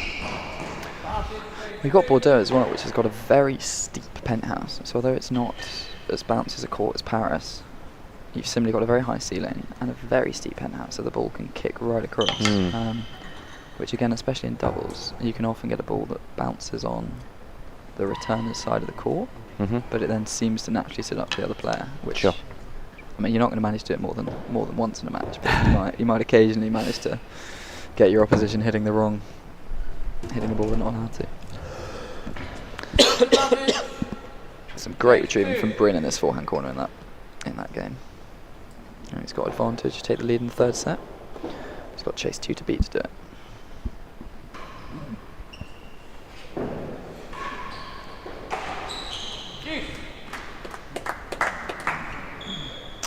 I believe the scoreboard was a little confused, so we have got juice.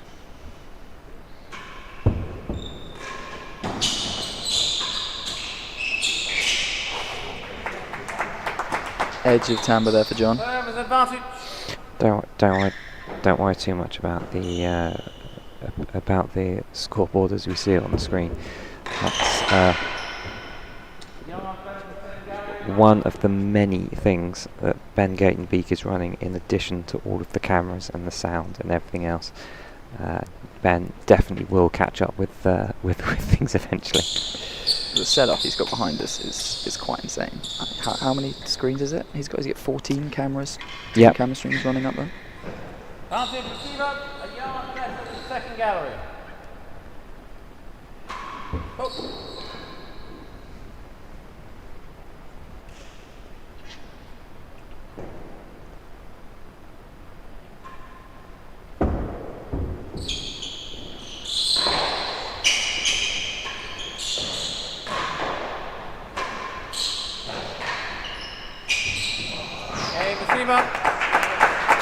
Snuck in to the top corner of the dead on there from John. Hand up in apology, I think. Some very, Quite what he was aiming for. some very hesitant shots there from John at the beginning of that rest, and yet the scoreboard is in his favour.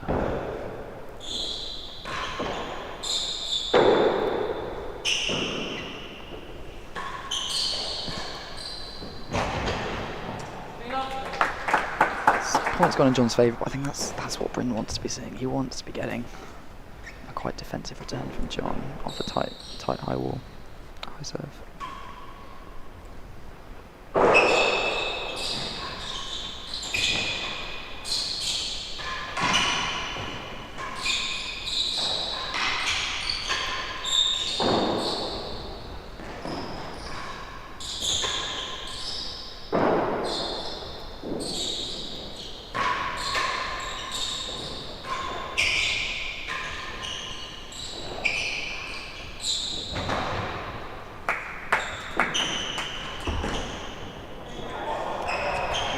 Some erroneous clapping, I think, from the dead on a little early on that point, but really fantastic tennis from both players there.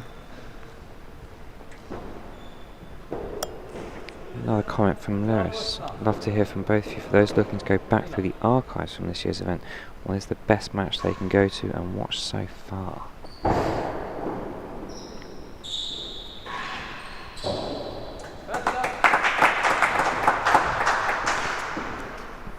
So we did cover this a little bit at the start. Yeah, I'll give the same answer I did actually. Is I think for pure entertainment value, Marola Henman taking on Riviere Chisholm. But I do agree. I think we got reminded in the comments actually. I think in terms of the best match, especially quality tennis wise, Levi against BTM, fantastic 5-setter. Both players playing seriously well. And of course this match is shaping up to be quite a spectacle as well actually. We probably should have said a match that Lewis played in, shouldn't we? Yeah, I was going to say, I imagine that you're probably expecting us to. I mean, you might not be expecting us to send everybody in the direction of your match against Bryn back in the round of 16. But I would also have to put Lewis's match against Josh Smith in the round of 32.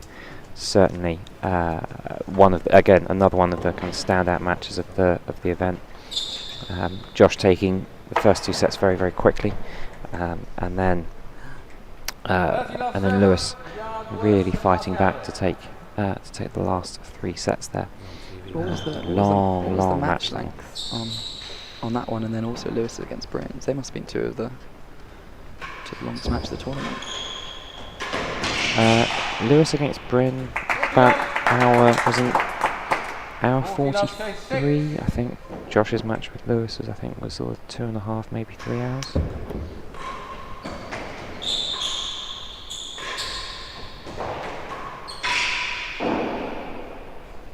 Chase is 6. Game to server, 2 games to none. 2 sets down to 3-2 win. It's not a common occurrence at all, is it? It doesn't. It's quite a rare sight to see in tennis. Although Lewis will also know, he actually inflicted the same scoreline against Josh at the French Open earlier this year as well. Again, Josh racing away the first 2 sets before Lewis coming back to win the fixture in 5. It's all tactical. Josh even having a match point in that match in Paris. Indeed. I think he had quite a few at 6-5, I think it ended up being. I'll tell you what, actually, this is just reminding me how good a British Open it's been, because on the subject of match points, I believe we had 14 between Zach Edel and William Flynn.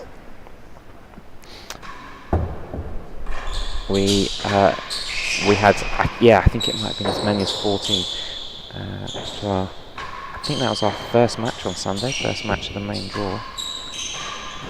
That's worth watching, even just for the final set alone. 4 match points for Will Flynn, 10 match points for Zach Edel. Both players really got some replays coming up. at the end.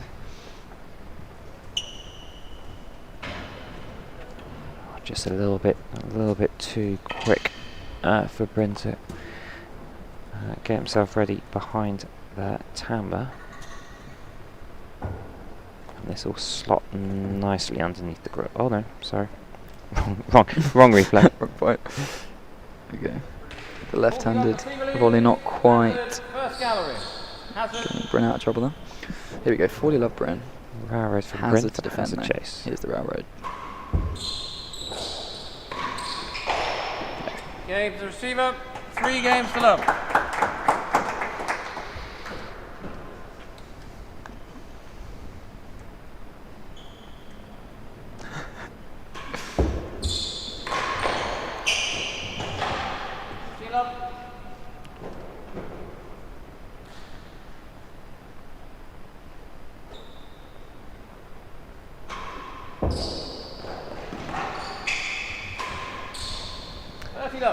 Oh, we mentioned earlier needing to change something when the momentum's against you.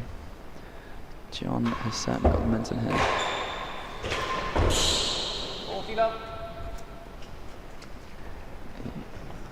I think you'd say that Bryn needs to find this game, or this set's looking Well, quite tough to turn around. he's lost the last 2 games to love, with a deuce game in the first game of this third set.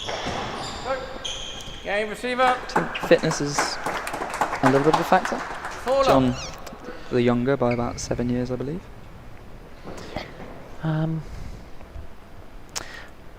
I think what we're probably starting to see a little bit here is John maybe starting to go through the gears a bit more. Yeah, he looks very comfortable on court. John's first couple of matches were kind of good, comfortable, solid wins. We've talked a little bit, but he's not actually spent an awful lot of time on court, and this match was obviously going to provide a bigger challenge to him than his previous matches. But I think this is a period where we're starting to see John starting to flex his muscles, starting to get his way through the gears. He won't be particularly phased or troubled by how the first set went. He'll obviously be very pleased about how the second set went.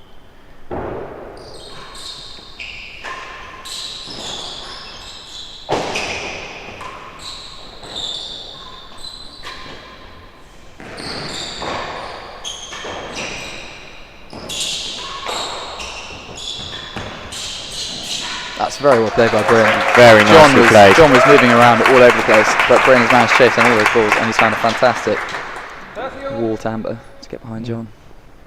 Bryn seemingly wanting to run for absolutely everything at the moment. He doesn't want to be leaving any chases for John. It's a good change of direction as well. It speaks to John's mentality as well, actually, that he's had a set point in the first.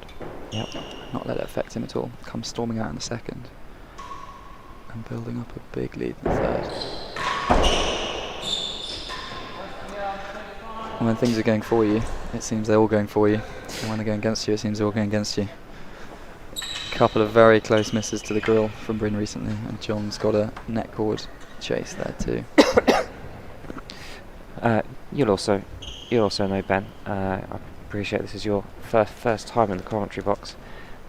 One of the things that you might discover from your experience up here, the commentator's curse is very, very real. It's a very real thing. I was just mentioning there very much that Bryn was not leaving anything. not wanting to leave anything, and then all of a sudden we've got 2 chases. Bryn's down the receiving end, worse than the yard.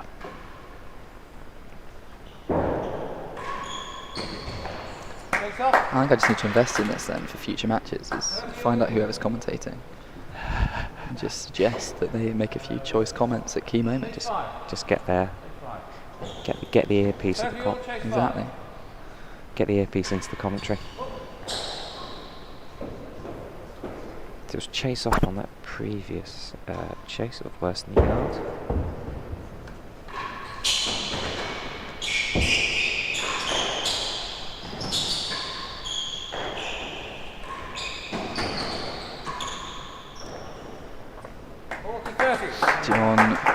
band above the hazards on the first attempt. And Bryn goes across to cover it at the second chance, but Bryn. don't know if John saw him coming or. No, Bryn very Just much put it down committing to line that. anyway. And,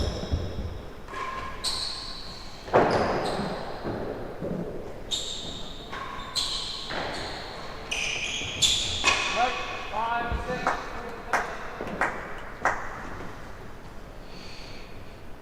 Simon Talbot Williams, love the chat. Simon Talbot Williams, that is a higher compliment indeed. Simon, you're here. I've seen you. I've chatted to you a couple of times. You were part of the army of people that were wiping the walls while this court was perspiring. He loves the commentary so earlier much. today. He's actually walking around Queens with his headphones in to make sure that he doesn't miss a thing. That is. With respect, Simon, turn off the video and watch the tennis.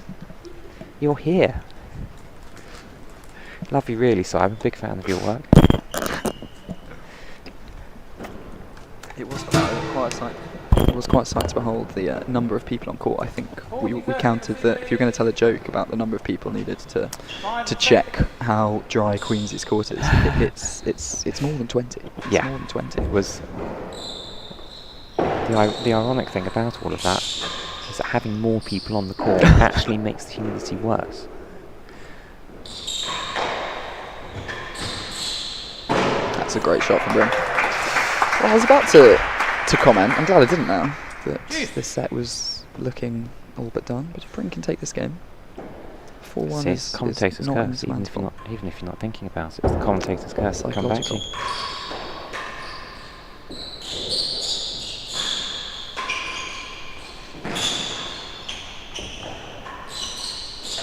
And he's found the nick underneath the grill again. Advantage says. Chance to get himself on the scoreboard in this third set.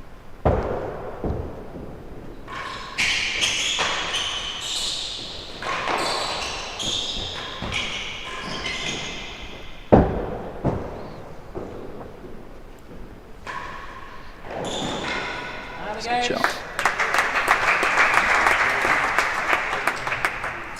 1 game to 4.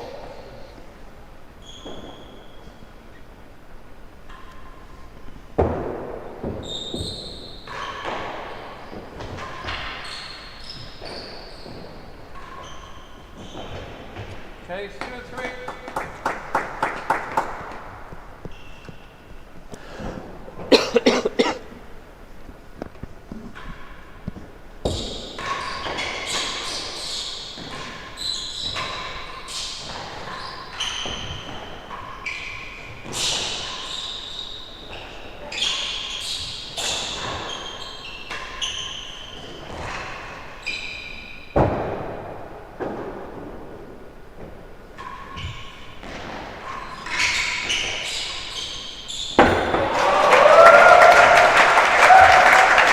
Lots of support from the top galleries and also the dead on as well, as Bryn puts that into the winning gallery.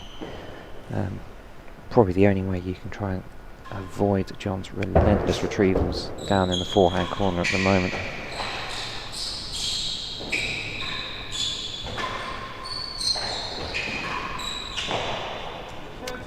Yeah, across the whole court really. One of the things I was going to comment actually is Bryn's obviously hit quite a few grills in this match regardless, but it does seem to be one of the big differences at this level compared to a little bit lower, is you do just see a lot more grill defence. Obviously you can't cover everything, but You can't mitigate shots like that. you can't bounce mitigate off. that shot, but especially from the backhand corner. I think so often someone can flit one into the grill, but when you've got John, when you've got Cam, when you've got these guys, they're often getting themselves across, knocking it out of there. 15 love I've seen Bryn go with a few left-handed volleys to defend that as well. Message from Darcy Blaber. Come on, John.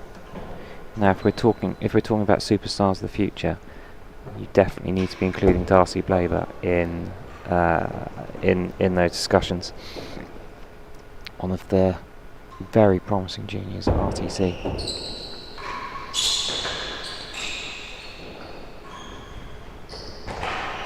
What age group is Darcy playing in? I should definitely know this. Darcy's doing her GCSEs at the moment. So is that British Open in August, the big tournament? I think so.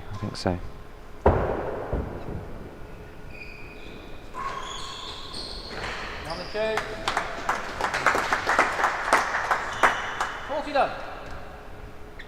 So that's two very tight chases there. 2 and 3, 3 and 4, both going the way of the receiver.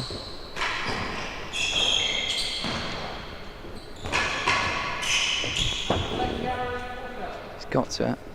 John just scooping that ball from the middle of the court into hazard second gallery. Big couple of games here. For love, you're looking quite comfortable. But if Bryn can get back to 4-2, 4-3, this set starts to look a little interesting. Yeah, we had 3 very quick games where John took very, very quickly to get up to 4 love. Yeah, Bryn seems to manage to reset from that. As you said, he left a couple of balls, he didn't look. Yep. There was one that got flung a little bit into the net, but he's looking back on it here. Yeah, so 8 of the last 10 points have gone Bryn's way, so kind of feeling like he's getting his head back into the set. But it's a hazard chase series trying to defend. John finds the dead on. 15, 14. Got 2 more chances here though. John heard about the dead on prize, and he's climbing the rankings. Up to double figures for John's dead on count at the moment.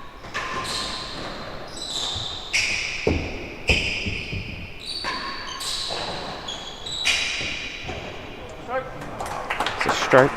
That is very well up from John.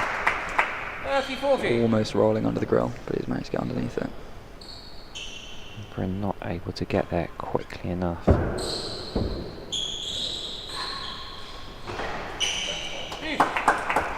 40 love back to Juice. That serve from Bryn is probably not something you'd want on the highlights reel. That just sat up right in the middle of the receiver's end. So just be clear, John since you said how really many just points Bryn had won, John's taken 3 on the trot. I know, this commentator's curse thing, right? It's a It's real a lot of power. There's a It's a lot of power. There's a 4 in lot. a row for John. I know we are right at the edge of the court here. I didn't think we were talking that loudly.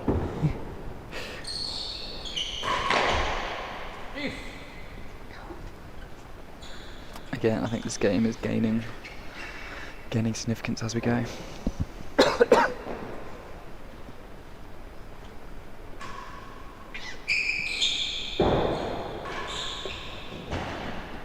Better than 2, Juice.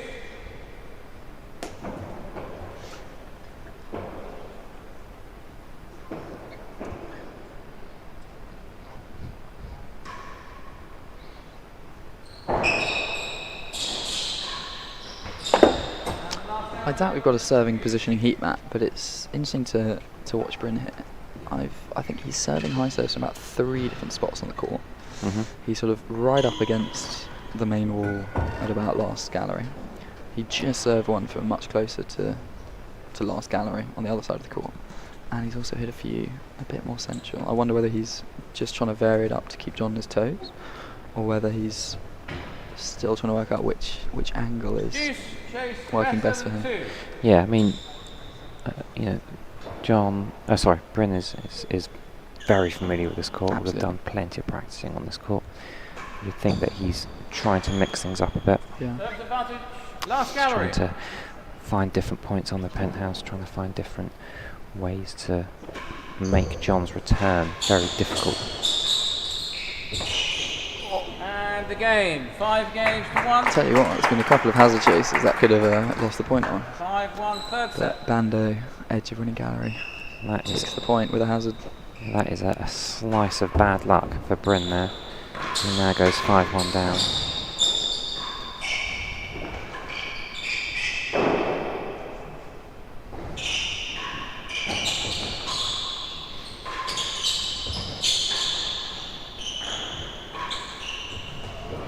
Beautiful finish down the line, recording the dead on her. Simon again, if you want peace and quiet, come to Queens and buy a ticket. Echoing our words exactly, I think. Don't worry, Simon, we're pushing the tickets. Don't listen to the commentary, buy a ticket. It's the tagline.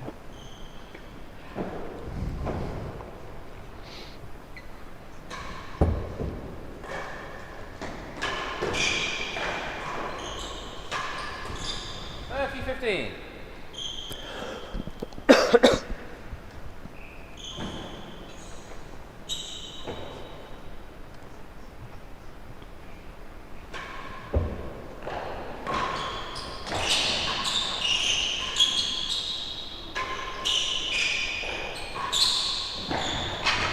That's a great pickup from John. That's so good from both players. Going to be disappointed at the end of that because he'd hit a couple of fantastic shots. John's managed to turn on one. He's managed to dig one out the back and corner. And he's got 30 all, 2 points away from the third set as a result.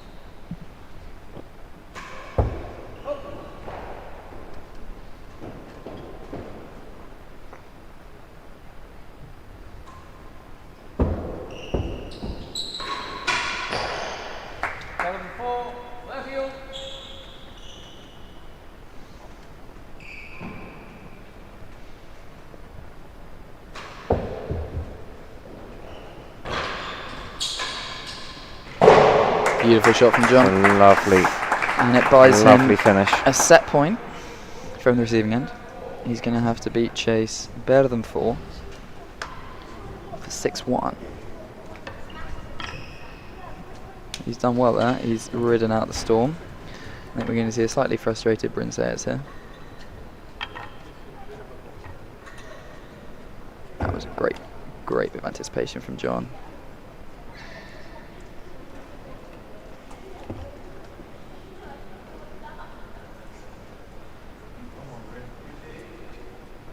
.40-30 receiver, better than 4.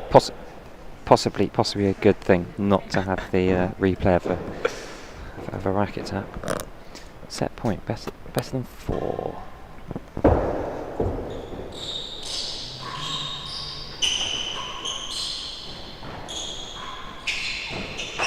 That's really well played by John. That Kept the is pressure on, set. and he's taken the set. And I'll tell you what, quite the crowd building up here. Simon will be very happy to hear that, I'm sure solely from the commentary, the upper gallery and the dead on. Packed out. Off we go, set number 4.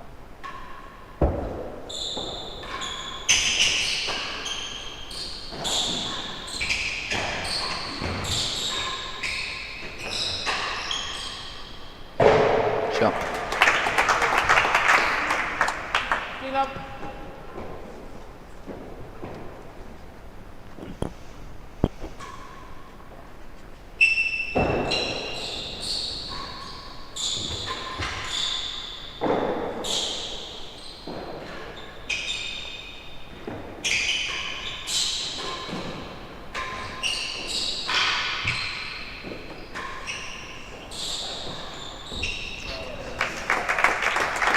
Did well to topspin off the back wall there, John. But Bryn takes the point. I think he needs a fast start in this set.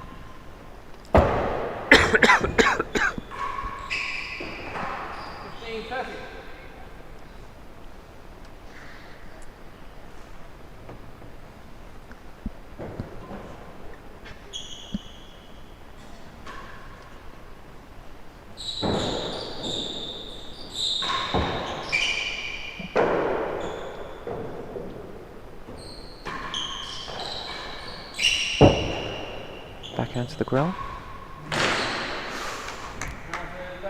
That is tough. He's hit a perfect serve. And he's missed the grill by millimetres.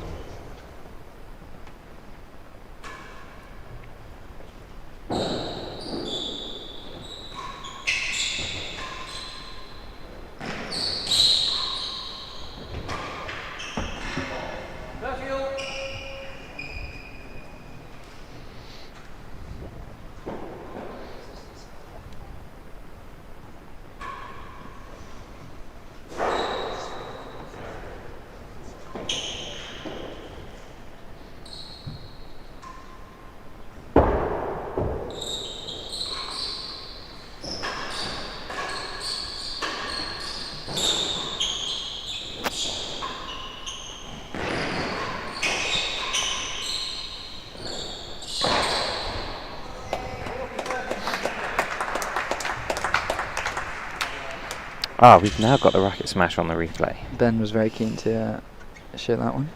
think he's just about avoided taking a chip out the floor there. I was going to say he's probably more smashed the racket against his foot than. A bit of character shown on court, always good. Tell you what, I've actually got both these players chosen celebrity that they'd like to see picking up real tennis, but I'm going to ask yours first, Giles. So, who would you like to see giving real tennis a go? That would be. Should have given you some warning of that one, shouldn't I? You should I've absolutely thrown that give straight me. at you there. I guess what might I want to see? What might I want to see? Like sort of like. Game to the receiver. It's well played by Bryn, and he has got a fast start in the fourth set. He's got the lead. First game, fourth set. Would I want to see them play well? Would I want to just watch them running around on court? Would I want to watch them be just being an absolute moron with a racket? Like, I don't know what I'd want to look for. Well, for context, so John chose Conor McGregor, I think, for pure entertainment value. That would be good entertainment. And trash talked up opponents. Yes. Meanwhile, Bryn has gone for Rory McIlroy. I think solely because he wanted a round of golf with him at some point.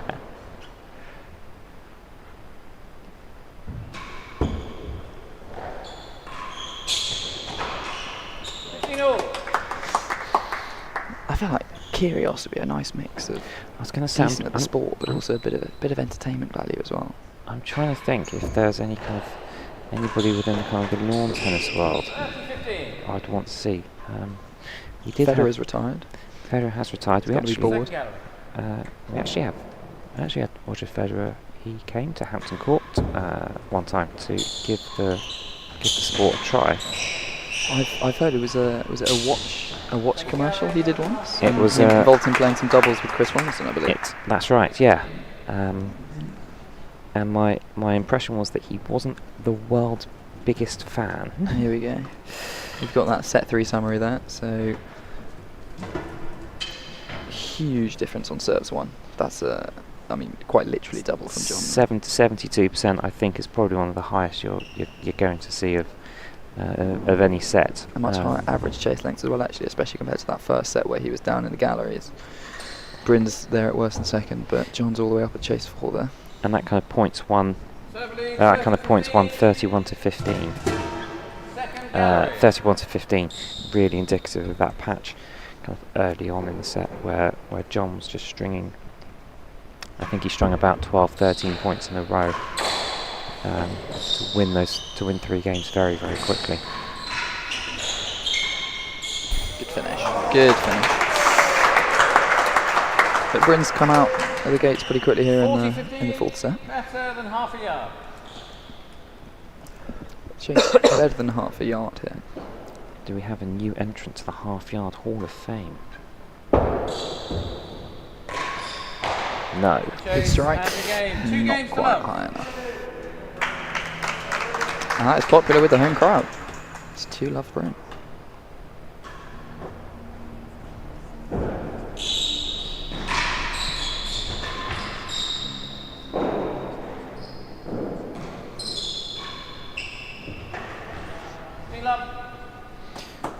Going back to lawn tennis players, I know we had when the Prince Edward, now the Duke of Edinburgh, was doing his tennis challenge back in 2018 to visit every real tennis club, play on every real tennis court in the world.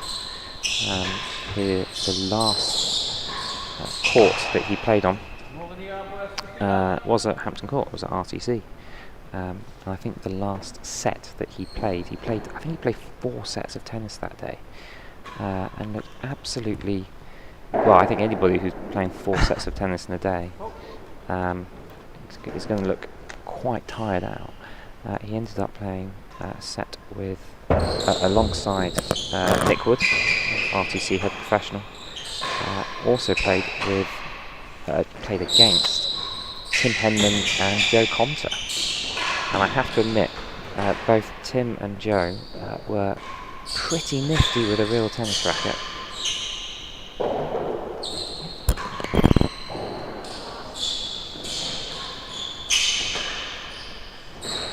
only really have needed a couple of extra lessons, or That's a fantastic point there. Bryn might have disappointed. He had a real chance in the middle there, but John's stuck in the rally. He's taken it. They love Lumley. Yeah, maybe Tim's getting some tips off Henry these days. indeed. Actually, you know, if Tim Henman and Joe Conter were keen to take on the game more substantively, I remember Nick saying they'd probably enter in at probably kind of low 20s handicap, which is not a bad place to start this. It's a pretty good starting point, unlike 75 for the rest of us mere mortals. That's the forehand into winning gallery.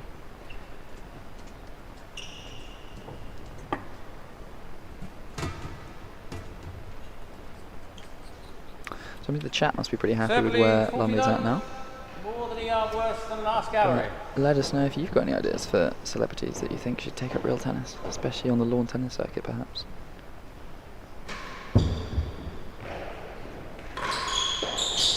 Great finish from Bryn. Brings up a round 15-40. of applause and approval. Yeah, Bryn could do with a few more of those to give himself more of a chance in this match.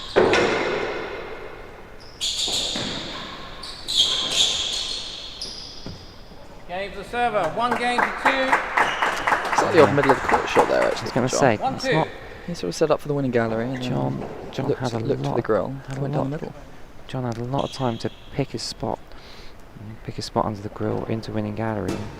Kind of played a very kind of straight, slow ball, just straight into the middle of the court.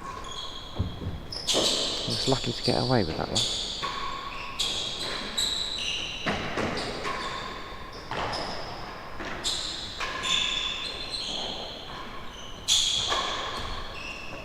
Good defence from Bryn. Another one from behind him off the timbre. He's drawing the racket error.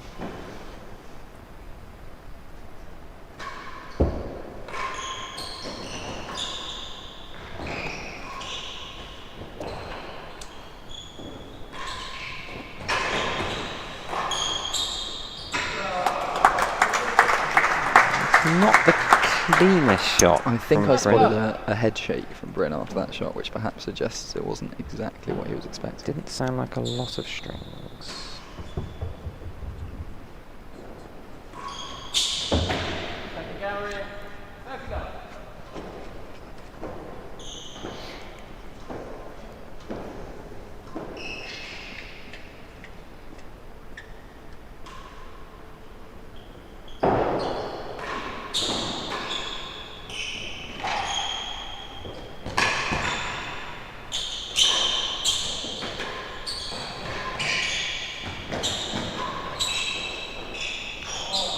He's found the edge of the net timbre there. Just a little nick taking it away from Bryn. 15-30. There's some good running from Bryn there. It's just corner to corner to corner to corner. He's definitely not leaving anything at the moment, is he? No, not at all. That's a bit Yeah, I short. think John will be happy to see that drop for a fault.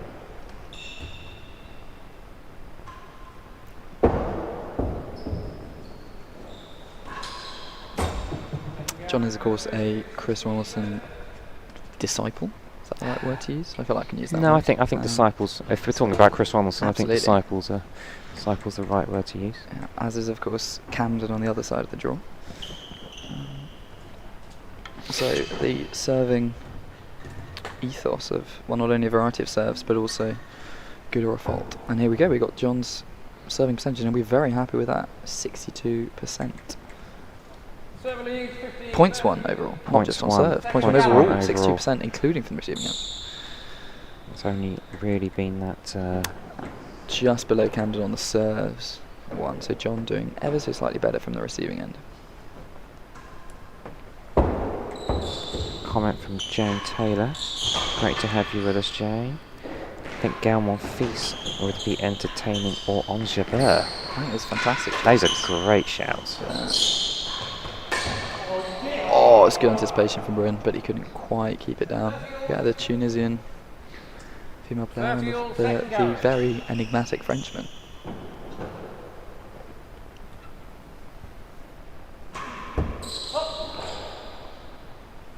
Actually, make me wonder a little bit whether Mansour Barami would be either amazing or just nowhere. 40-30. I wouldn't There'd be no com- shortage of tweeners in off the penthouse, would there? Oh, 100%. Don't think. I don't think if Mansour Barami picked up this game, he would be middle of the road average by any stretch. That's such a good rally. Ended a little bit of fortuitous luck getting it over the net for a chase. John gets back down the serving end. It's always interesting whether when you've got a discrepancy in the number of chases laid by the players, because of course it implies that 40-30, better one player is second getting 2 gallery. chases in a game early on, a little bit more proactively, whereas the other player might be getting a few more on game point. Question from David: what is the percentage of attempts that mainly dead on to success? Ben? we'll give Ben a bit of time on that one. We'll chalk that one up as something to ponder for next year. I when think it we comes might to also the, have co- to comes to the scoring and the stats. discuss who's making the attempt to the main or dead on as well.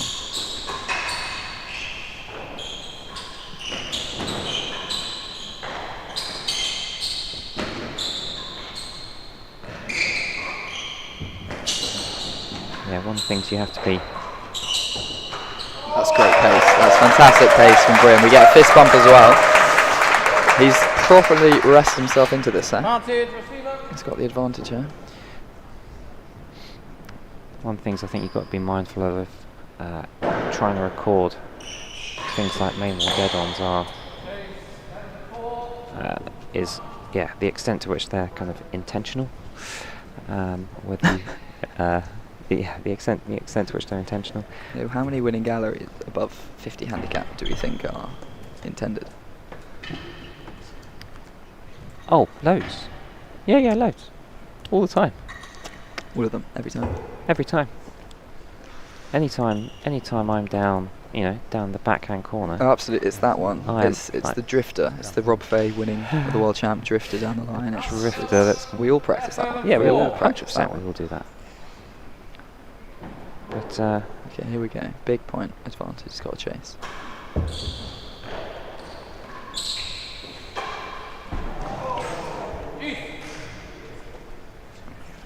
That was a chance. I've certainly had as There was a a chance. as a 57 handicap, and I've had plenty of occasions where I've played a Tambo winning gallery shot and been like, yep, that's the one I meant to play. 100% success rate for me on that one. Advantage, receiver. Advantage Lumley. John's just turn this into an opportunity to even up the scoring in the fourth.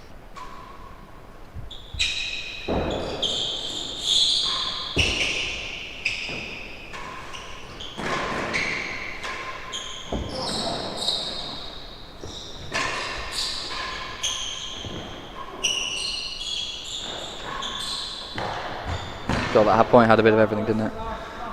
Banned off the winning gallery. Grill defence from John. Manages to get the chase in the end. Margins.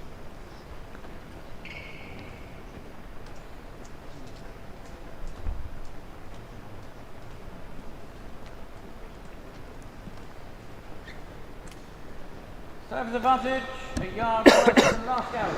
Advantage Lumley. Chase a yard worse. He's gone for the railroad.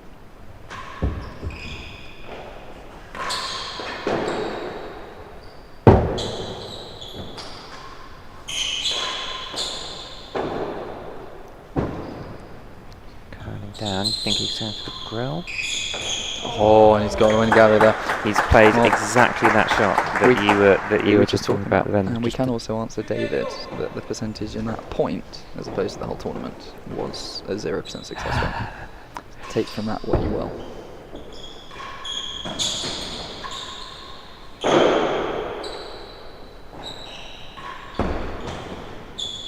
gallery. We're at the third juice here, and there's going to be another change of ends as well because there's a chase pending. 2-1 in the fourth.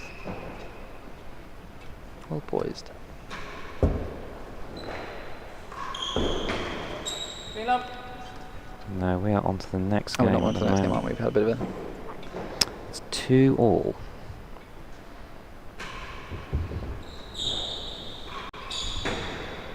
Love. So it's just 30 love to There we go. John. Good finish. Very good finish. 40 love, second gallery. And 40 love, actually. That's a good run of points there for John. My gut feeling, coming back to your question, David, about percentage of attempts at main wall dead on. So firstly, it's going to be massively dependent on different players. Clearly, players who are going to hit the ball hard, and also players for whom targets is a big part of their game. That's going to be really quite important. But having watched quite a bit of this over the last week, my feeling is that the main wall dead on success rate is actually pretty good. I'm not quite sure what that might all be down to. I'm sure it's something that the professionals will practice frequently. And the game, 3 games to 2. Yeah, I mean, especially if you've got a long penthouse or a long serve and you've got the space to open up on that. For the guys at this level, they're going to find that. Main wall. Feel up. And then of course Camden runs across the defence anyway. So we're at risk of going back into a period of John taking control of this game. It's 8 on the bounce now that he's taken. 8 points in a row. 30 love. 9 Okay, now. 9. Yeah.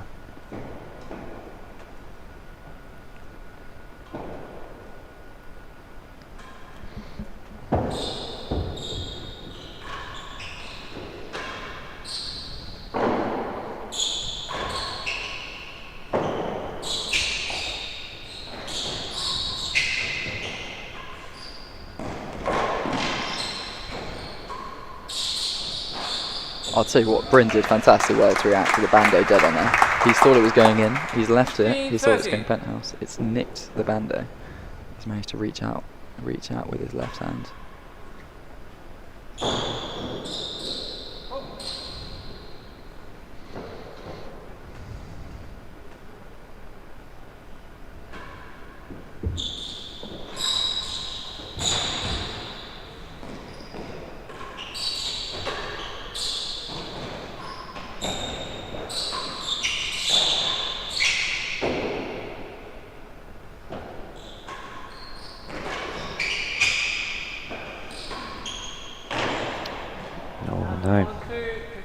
Another bando.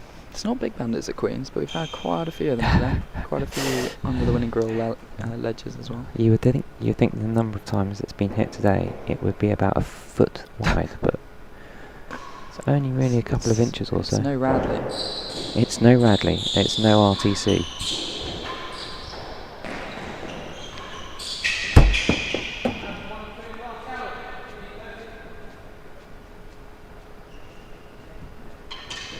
Here we go.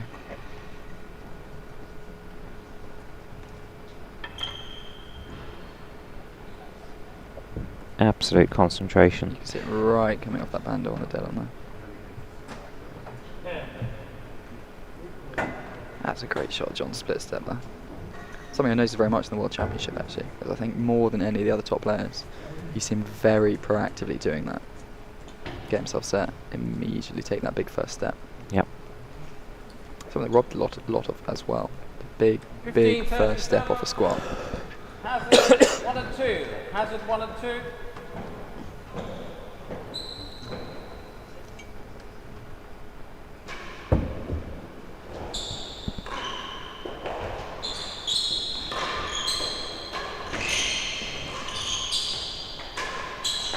Yeah, well played, John. It's down the base of the timbre. Bryn not able to get a racket underneath that. Chase the last gallery. It's got a point for 4-2.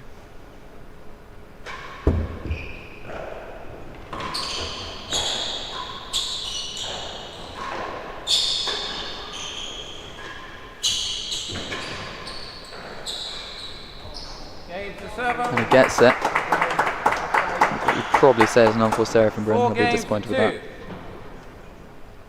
2. 4-2 Lumley.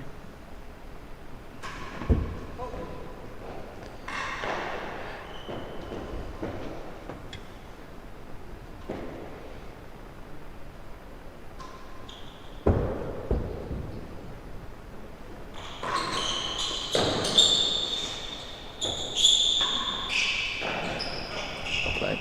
Up.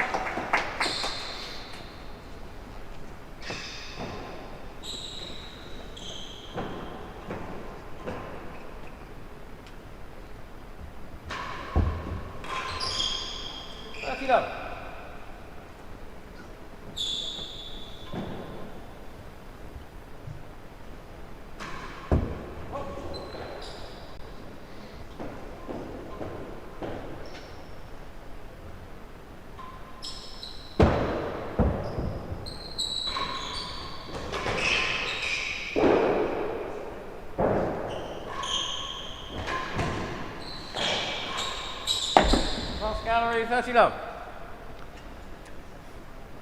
John definitely in the ascendancy here.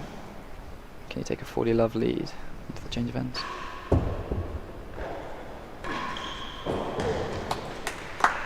Down one, dead on from Bryn. Not sure we've seen one of those yet today. No, we've not. Puts him nearly into double figures, Bryn.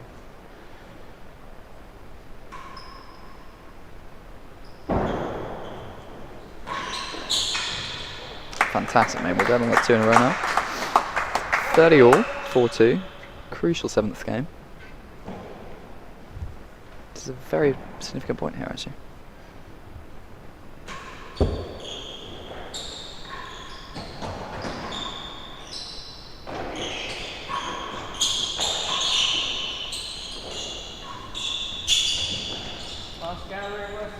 We may not be tracking it, but I think the number of bandos that we've had above the grill. Oh, it's just been gigantic. It's got to be hasn't it? statistically significant at this point. John could have taken a 40-30 lead, go 5-2 up into this change of ends, but instead, Bryn's got a chase on the opposite side of the court. Last gallery, and then worse than a yard. So we might well be seeing another main wall dead on attempt here, David.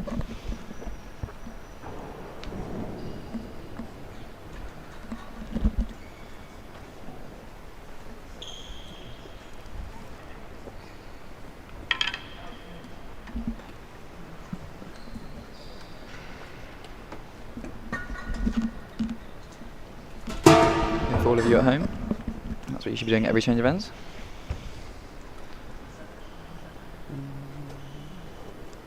I wonder if that's a Queen's Club towel or John Lumley. From the zone. I think I saw both players coming onto court with a considerable number of towels, possibly indicative of The sweating on the court. sweating of the court. Players and the court both sweating today. Here we go. Last gallery, 30 all.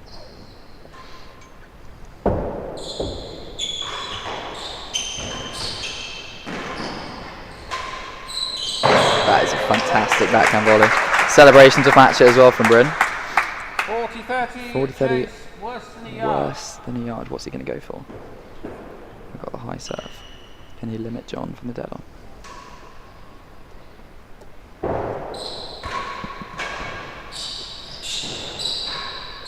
So what was a fantastic first effort, but Bryn's defended it very well. And he's got it back to 3-4.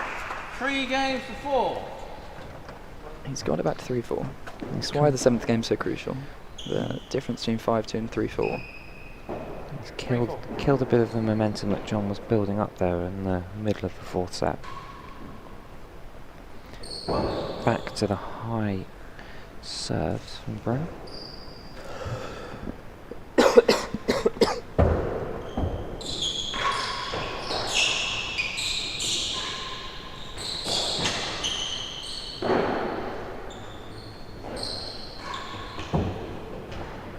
Chase better than 2.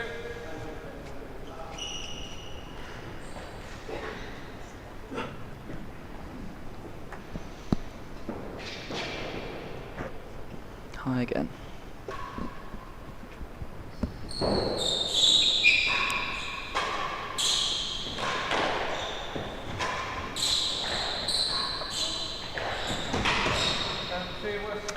I do think that's been one of the biggest contributors in this match. I think the periods of time where Bryn's managed to find that range, he's just had the control in the points. He's managed to get John playing something a little bit more defensive.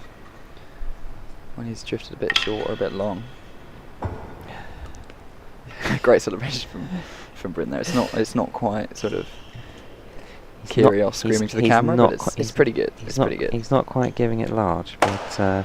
What do you think on this in terms of real tennis players? Do you think real tennis players need to celebrate a little bit more, or do you like the sort of quiet acceptance? 100%. I'd love to see. I'd love to see players giving it large. Won the chase. That was better than 2. Fantastic volley. I think John hoping it was going to fall short, but he's beaten better than 2 on the floor. Worse than 6.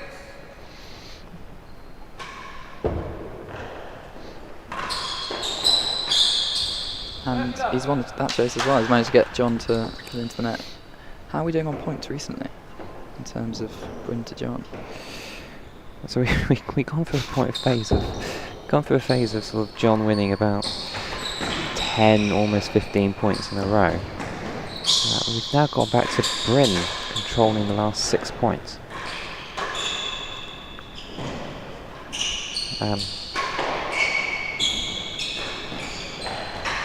Pay attention to GCC physics, kids. Momentum matters. Yeah, momentum matters. And normally for a game, you might expect a little bit of an ebb and flow. It's been quite extreme. That is quite an extreme swing in the space of one set. It's either been all ebb or all flow.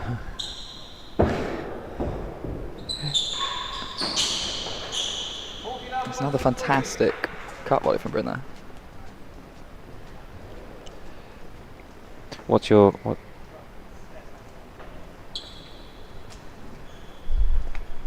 Oh, that's the best than 2 chase. We're not quite sure which bounce it is, I'll be honest. If we think that was the second bounce,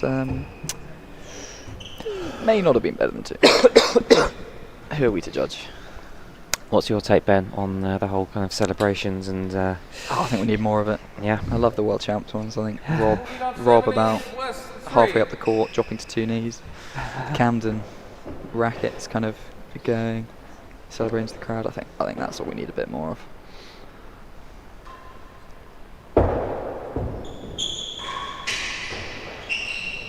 Rob Schenkman eating his racket every now and again. That's always a good one.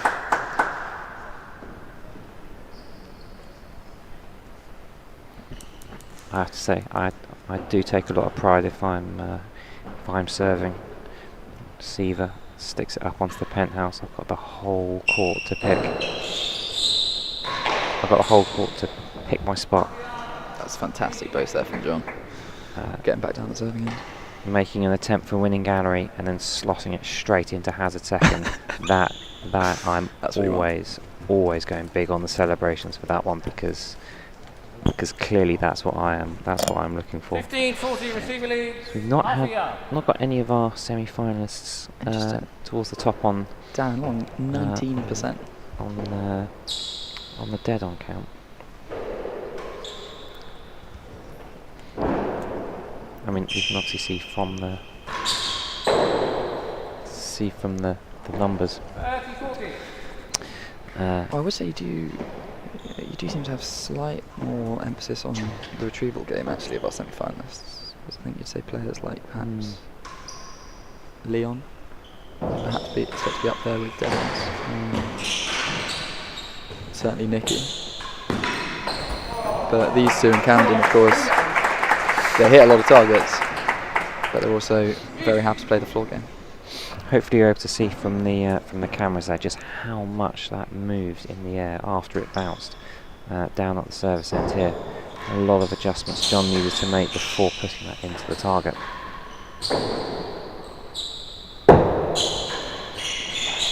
It's good defence from John, actually. Bryn's hit another couple of vicious cut volleys down into that Serves corner. advantage. John's managed to get across the last couple. Get himself into the point.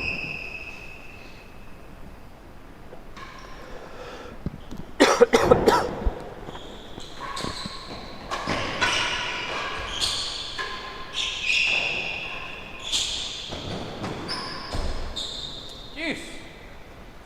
He's missed that one, though. Just as a reminder, as we're coming up towards 2.5 hours in this match, we've got our second semi-final coming up immediately after this match, which will be world champion, current British Open champion Camden Riviere, coming up against our current French Open champion Nikki Howell in the second semi-final.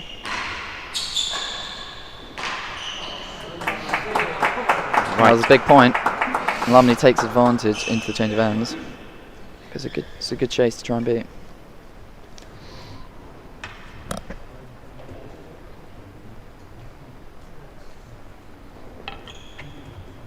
Yeah, Beautifully done.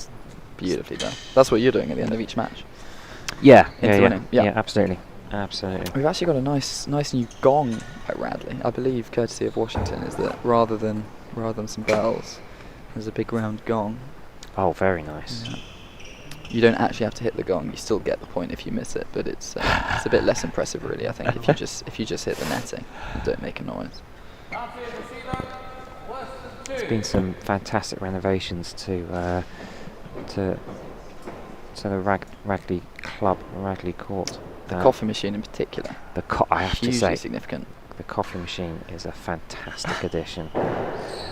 Up in the upper viewing gallery there. Oh, that's well up. I know good amount of chase was worse than 2. He got the right length in it as well, but it's just drifted into the gallery. Juice number 3.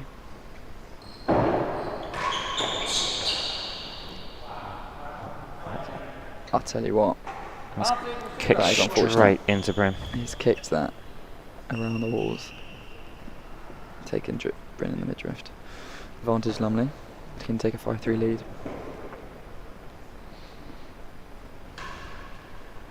That's a great serve.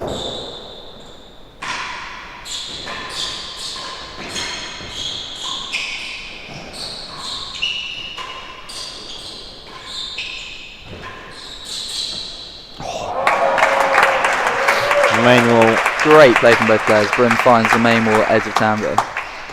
Sometimes when John looks in the mood, you feel like it's edge of tambour is the only way you're going to put him off in that corner. He comes up forwards, he drops back when it's missing. But also John's return of serve just there. It was a fantastic serve from Bryn.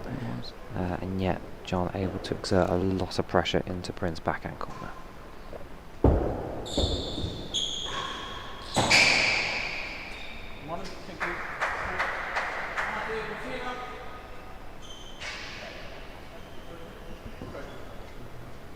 Receiver. Stroke is the call. Advantage Lumley. Can take 5-3.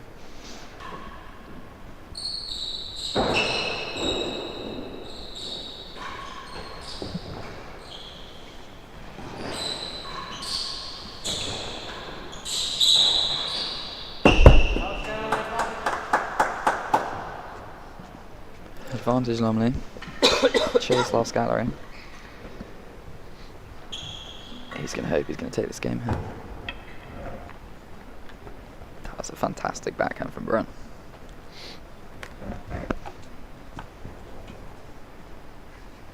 You see his movement pattern there. He's set, he can go forwards, he can go backwards, and it's really only the edge of the tambour that's put him off there. Yeah, just gone a little bit too far Service behind him. advantage. Chase the last gallery. Here we go. This will Last be gallery. this will be Advantage Lumley. This will be for 5-3. Big point.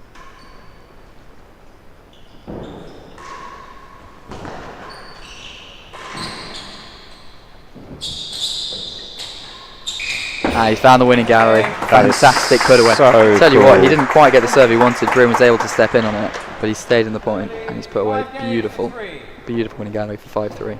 John Lumley is 1 game away from a British Open final. He might have been able to left that shot actually for a last gallery. That might have just been. I was watching it quite closely, and I think without Hawkeye tracking, I think it was going to fall better than last. Okay. I think a good decision for him to play that. And he found the grill. 3 points away, John Lumley.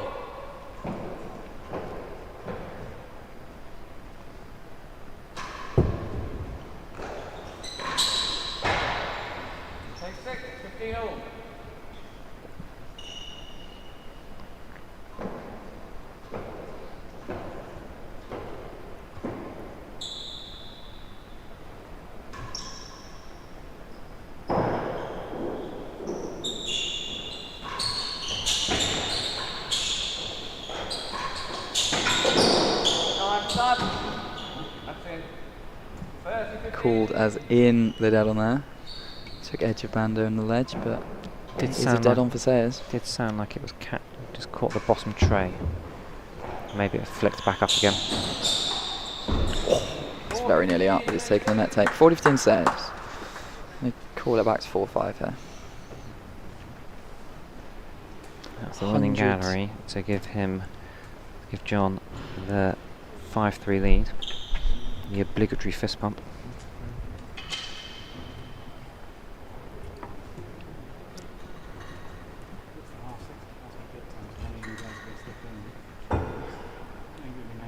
Yeah, good shot of the celebration. So 153 entranced viewers here. Judging by the chat, a few more Lumley fans than Sayers fans. But a home crowd for Sayers. Who's going to take this game?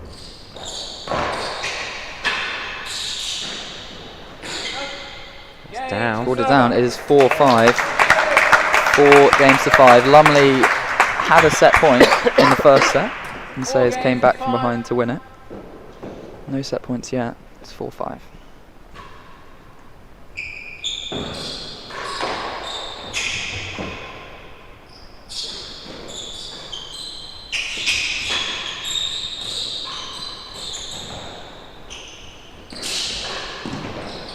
That's a fantastic shot, Lumley.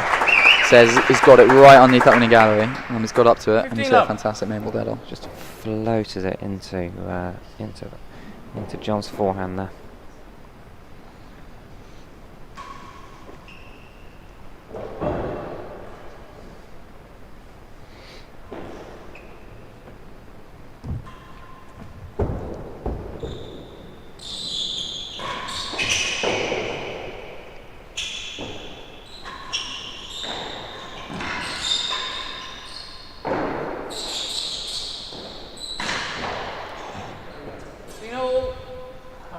Apology from Bryn there. Flush back wall. Kicked straight back against the wall.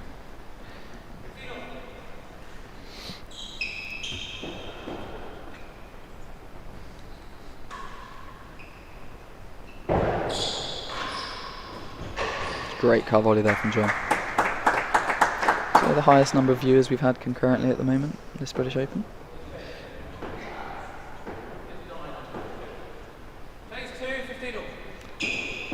I think Ben will probably have the numbers on that. I have to say 160 is not far away. It's a great forehand volley into the grill from Bryn. 30-15. 30-15, Sayers serving. Chase 2 pending. Got 158 people joining us on the Ben Taylor Matthews Levi Gale match earlier in the tournament. I think we are getting. We've just surpassed that. We are just 159, 160. Just peaking. And only 14 of those are Ben's various streams.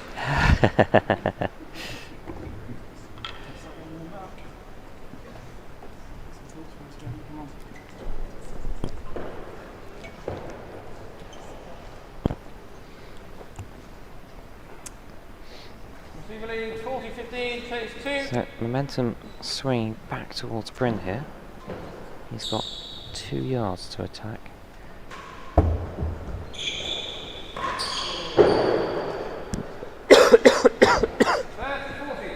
30-40. One more game point for Bryn to give us a 5-all in the fourth.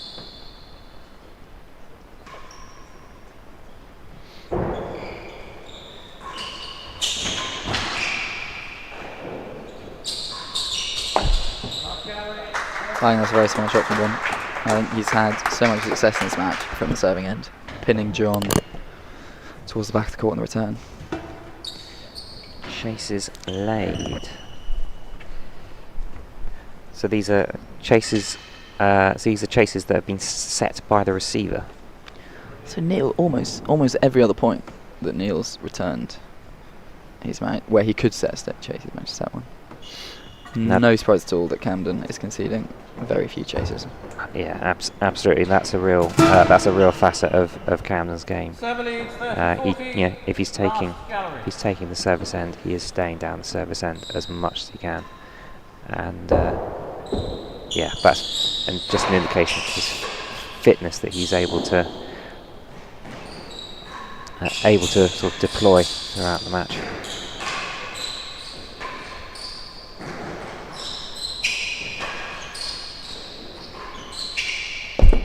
Off. Last gallery. 30-40 server. So remains game point to Bryn. Interested to see what John does here. He's going to try and go for the point, or take a gallery if the opportunity presents itself.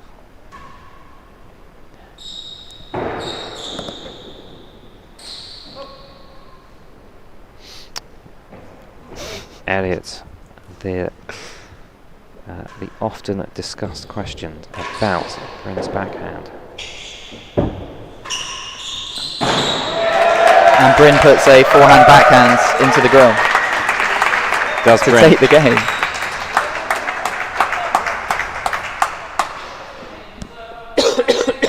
5-all, fourth set, 2-1 Lumley. Are we going all the way?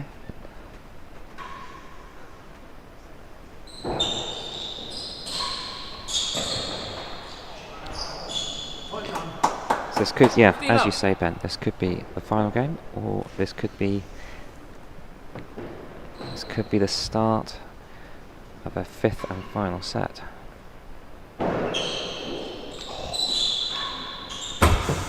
Gallery, 15 love. Very, very close to flush. That is just giving John enough space to put it in the galleries. That is about as good as it's going to be for John in returning that serve.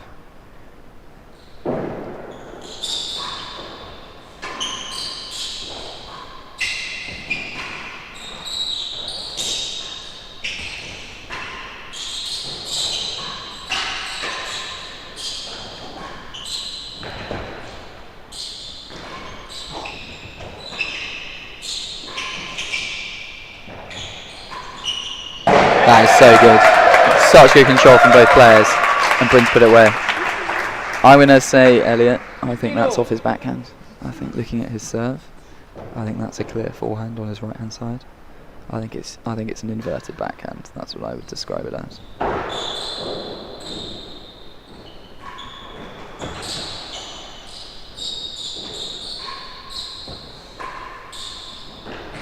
He's found a roller as well. Now. He's got another nick. 30-15. 30-15. Maybe it Sayers is 2 points away. feels like from taking this to a fifth. Feels like a little bit of panic there from John. It looks like he's keen to find a gallery at pretty much any cost. Yeah, not quite the same relaxed demeanour he had in the third.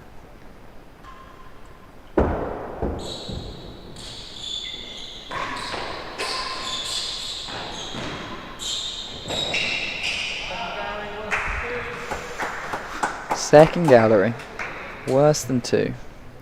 30-15 saves, 5-all, 2 sets to 1 Lumley. What a game! What a game! Here we go. That was the put away into the grill. Controlled celebration from Sayers.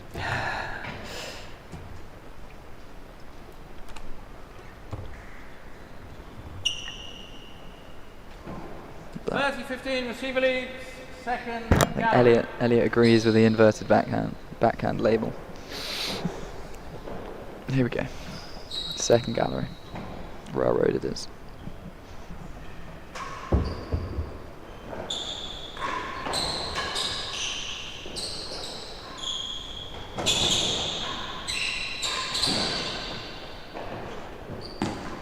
he goes Hazard. Does he go again? He goes Grill fantastically well. That's so well played from Lumley. He's kept it tight, not given Bryn the last gallery. He's put it in the grill. 30 all, worse than 2. Huge point.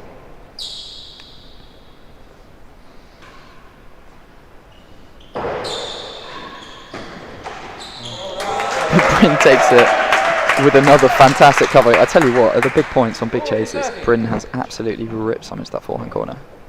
And he's got a set point.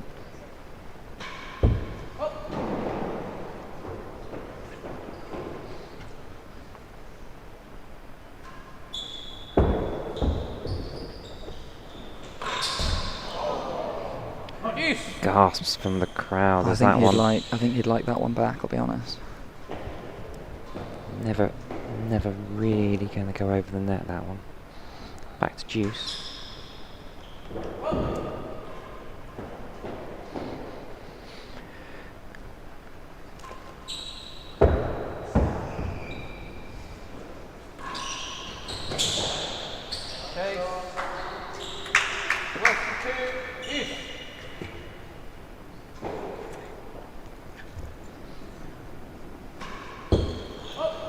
Good call.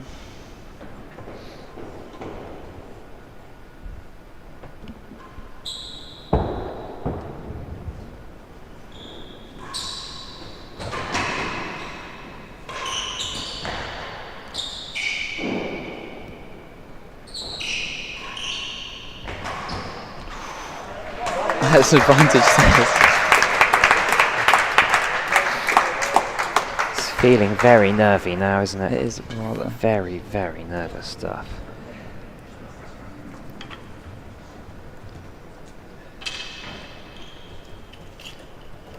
I think not coincidental they're taking a little bit longer on these game changes. Great put away there from John. Oh, great. Serve advantage, worse than 2. Set point says worse than 2. What's John going to do here?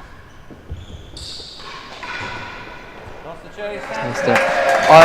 What a set. What an unbelievable set. Bryn has wrestled himself back into this match, and I can't quite believe it, Josh. I'm going to have to leave you to it, because I'm meant to be playing in the British Amateurs Rackets in 2 minutes' time. So I unbelievably going to have to leave you to it. But I'm going to race back as soon as I've been demolished and watch the rest of this match. So see you shortly. Amazing. Thank you very much, man. Thanks for joining us this afternoon.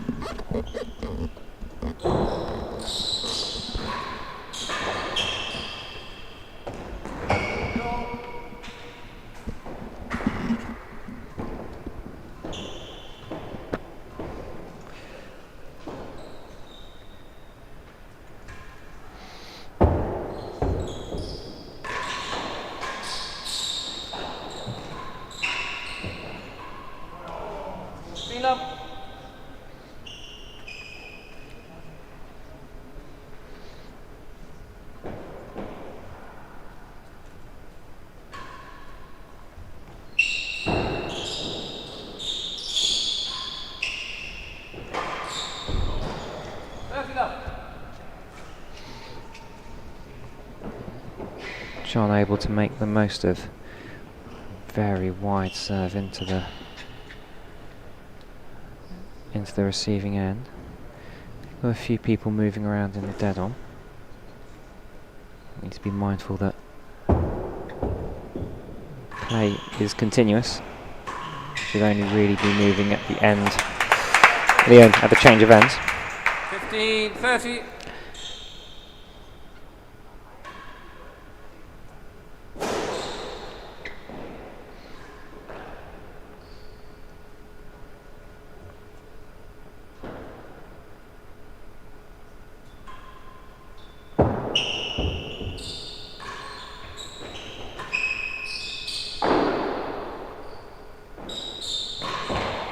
Tight up against the back wall again.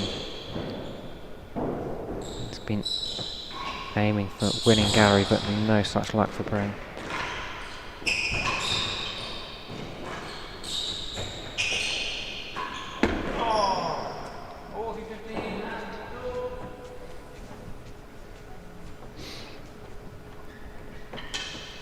Going to see the replay of set point. This was the worst than 2. Absolutely cool as a cucumber, Mr. Sayers there. Turns around, walks away. He has got himself very firmly back in this game after 2 quite one-sided sets in the middle of this match. But are we in for a repeat of what we saw back at Hampton Court in July, where well, on that occasion, John ended up taking the 5th set by 6 games to love very, very quickly. Let us know in the comments which way you think this one is going. Is Bryn going to keep the momentum going into this 5th set, or is John going to start winding up through the gears once again?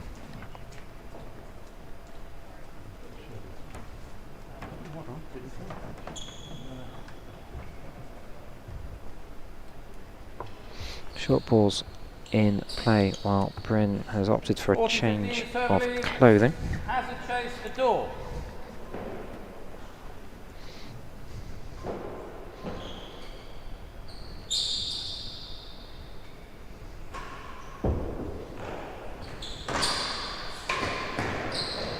And the game. First game, final set.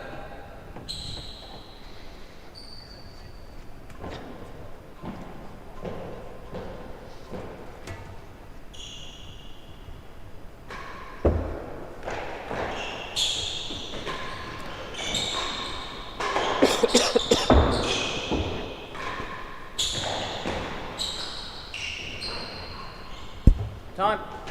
Chase the line.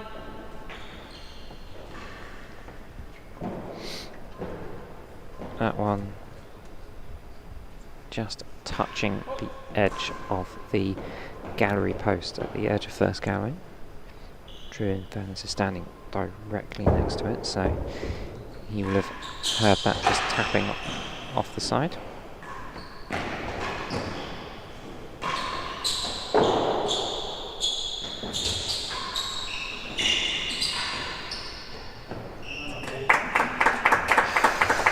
Comment from Josh. 15 up. Great to have you joining us, Josh. I think it will go the same way as it did at Hampton Court.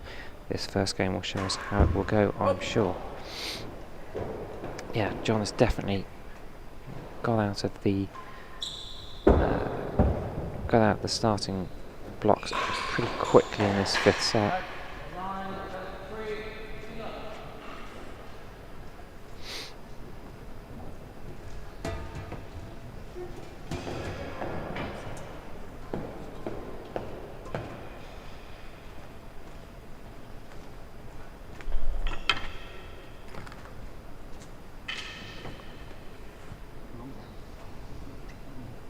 You can't complain about being sore. Wasn't it?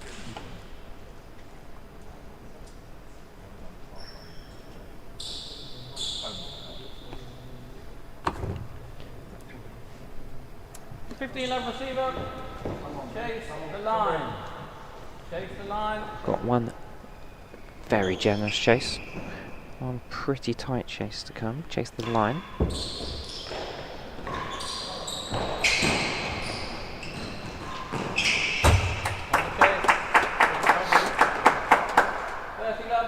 John always going to take the opportunity if the ball was coming quite short into the net, to put that into a gallery and take the ball very quickly. 15-30. While a rare straight force. Gone a little bit too much from John. Not really seen an awful lot of straight force. It's not really a particular part of John's game. I think we'll definitely see a lot more in our second semi-final coming up after this match. Expect a lot of points from Nikki. 40-15. To be a kind of straight force kind of material.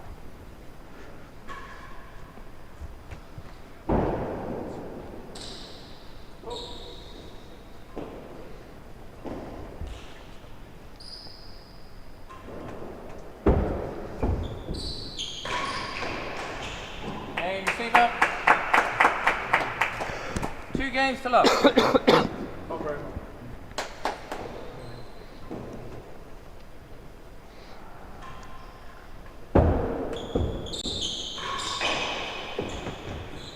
Chase better than 6.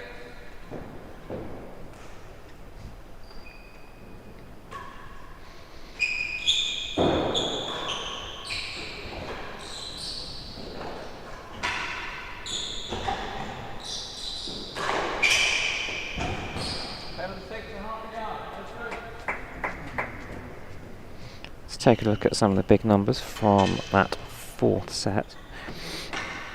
Quite surprising to see John not really playing much of the target game in that set.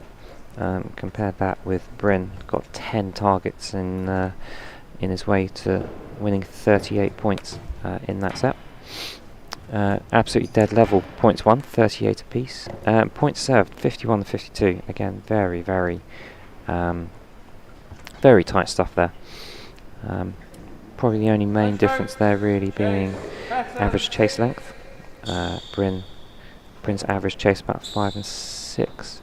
John's around about a yard worse than last. We've seen a lot more, particularly second gallery chases that John has been setting to try and get hold of the serve. Half a yard here, another opportunity. The half yard Hall of Fame from Bryn. No need if John Lumley is going to backhand volley it into the grill.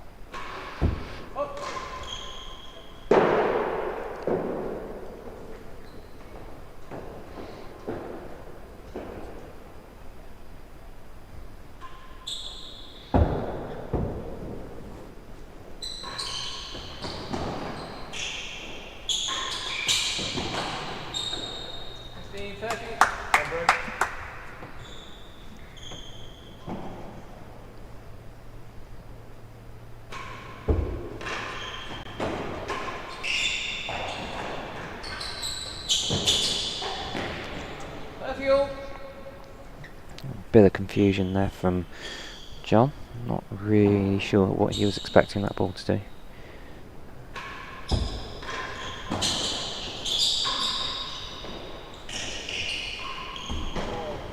$40-30.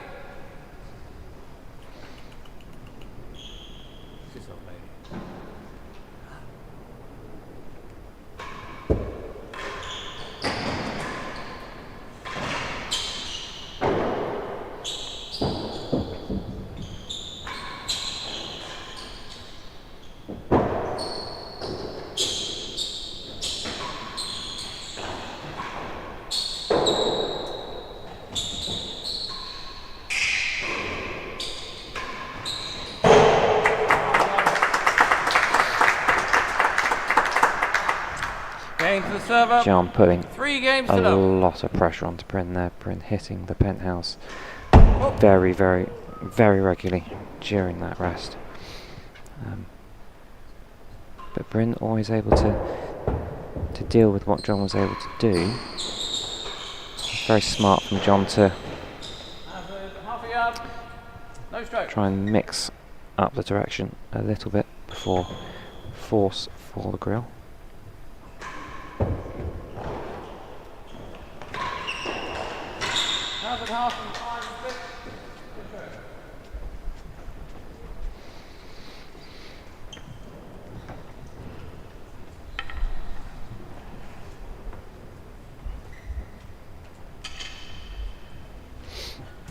That's the backhand volley to win the game.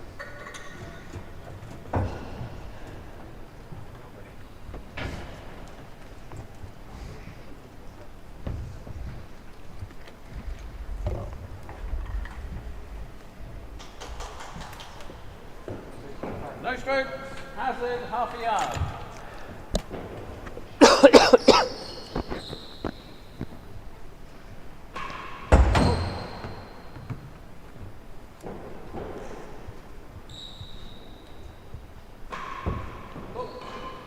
Love receiver. Chase 5 and 6. That's second double fault from Bryn. He's gone back to the railroad 30 love. for chase 5 and 6. Now back to Bobble first serve.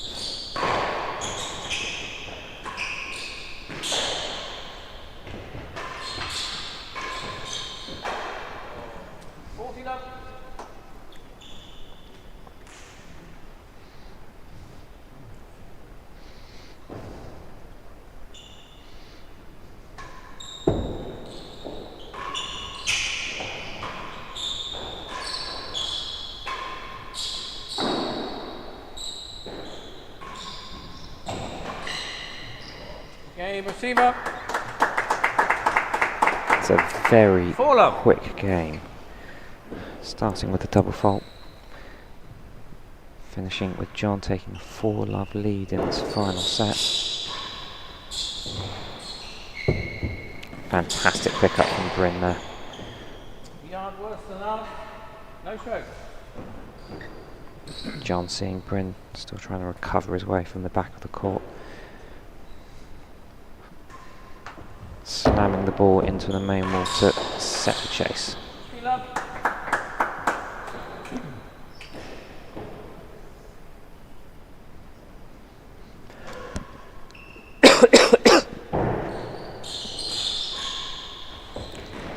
Stroke. 30 love.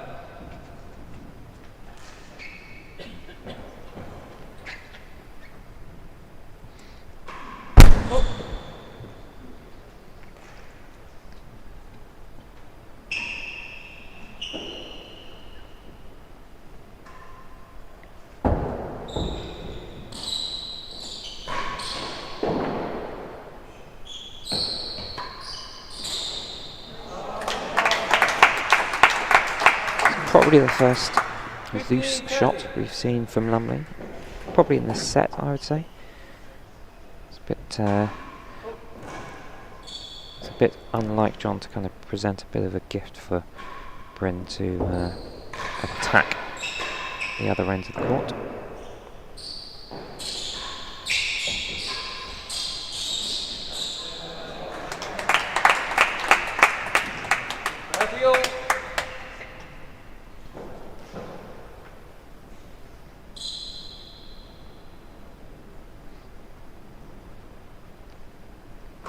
Oh.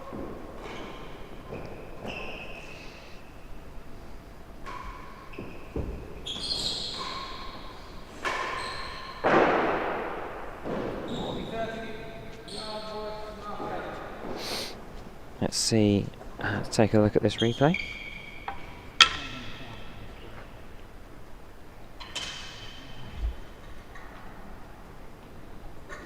Yeah, Bryn a little bit too early with his backhand swing there.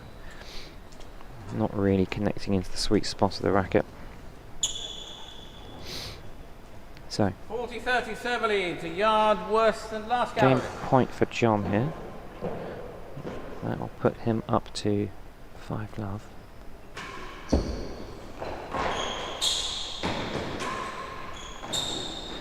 And the game. He's just caught the very, very widest games point up. of the timbre. 1 game away from victory now.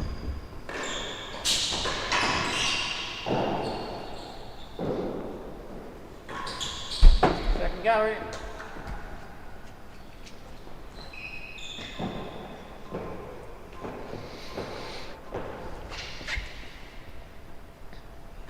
Oh.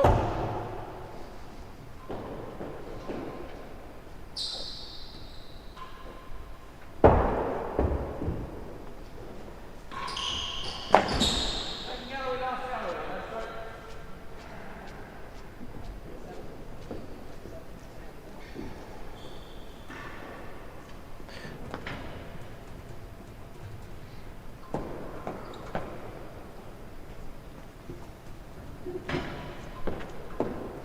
We're just about ticking up to 3 hours in this match,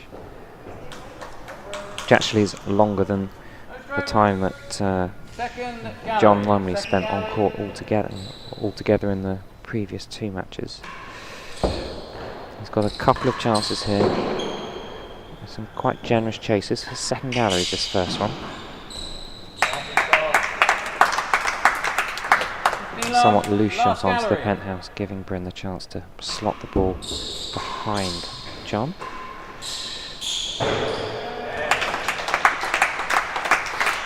Now Bryn can build a bit of momentum of his own from the service end. He's gone back to taking on the railroad.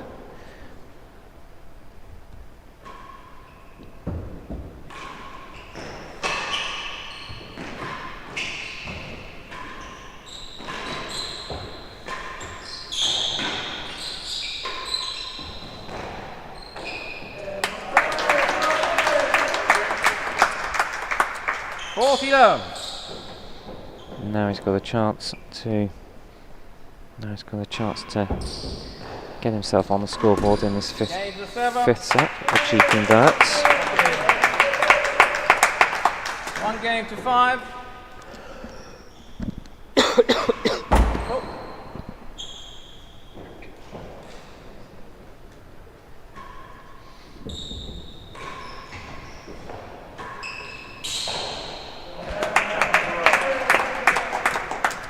Love.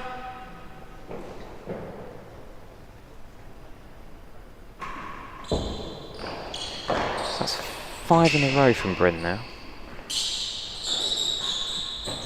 Last gallery, 15 love. 7 of the last 9 points have gone the way of the Queen's professional. Again, seems very indicative of the match we've been experiencing. There's not necessarily been that kind of ebb and flow between the players, but very much periods of dominance from one player and then periods of dominance from another player.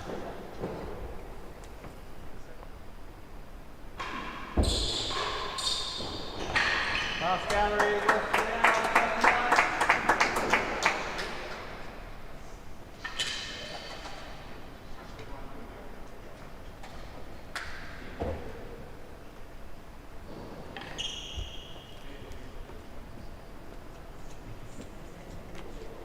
So that's a bit of a replay there of the kind of somewhat loose shot that John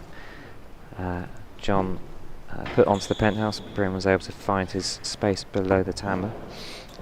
So remind, if you're liking what you're seeing, if you're at a bit of a loose end for Saturday night, there are still tickets going to come and join us for the second semi-final, Camden Riviere versus Nick Howell, which will start at the resumption at the end of this match.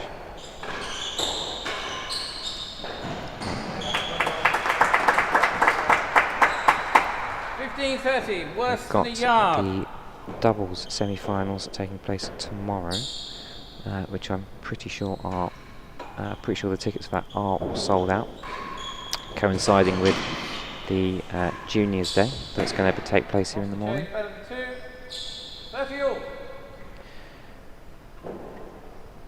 And do check the Tennis and Rackets Association website for ticket sales for the final. I'm not 100% sure how many of those tickets are remaining.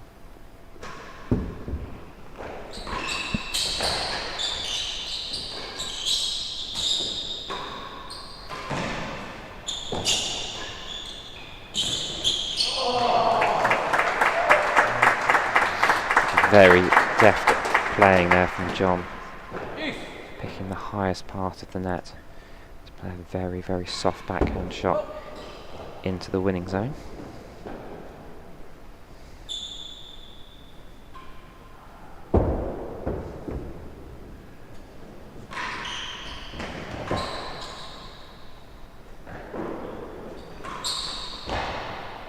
Chase 5, east.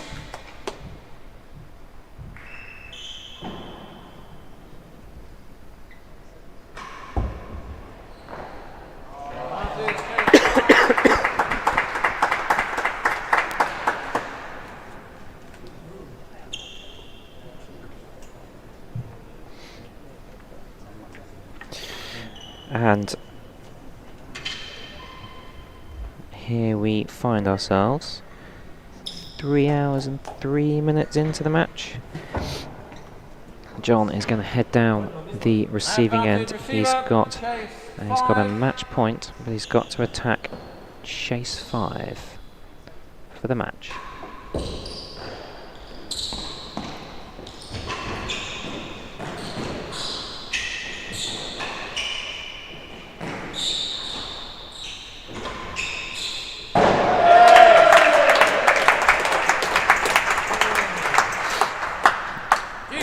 Superbly saved by Bryn. Forehand into the grill. We are back to deuce.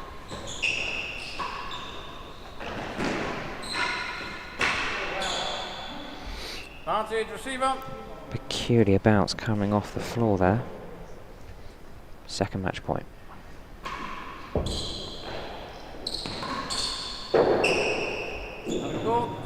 That's gone above the main wall. At the service end, about kind of 3 or 4 yards or so.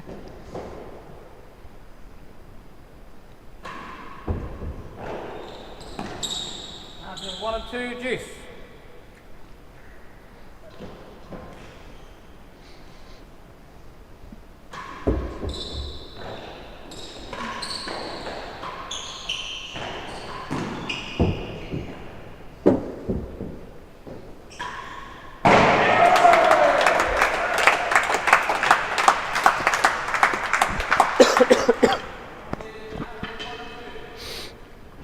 Catch ourselves a replay of Bryn keeping himself in this match.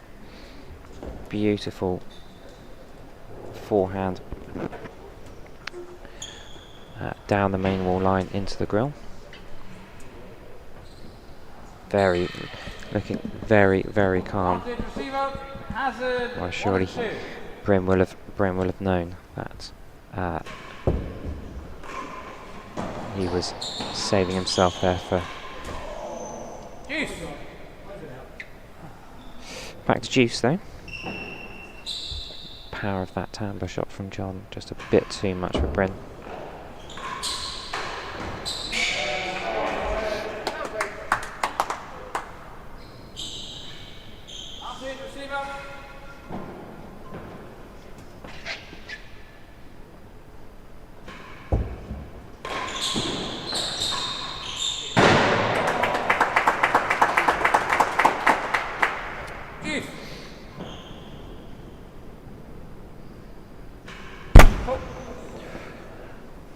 Pretty close to taking out Drew's head there, that first serve railroad from John.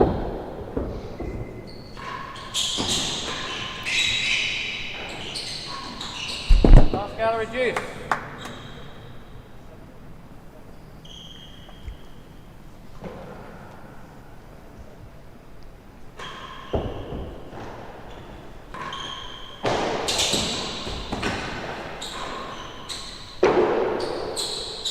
Where's John going to put this?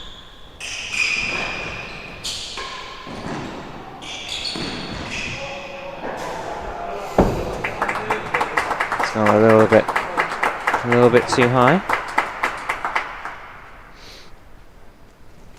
Just look at how tight John is able to get that railroad onto the penthouse.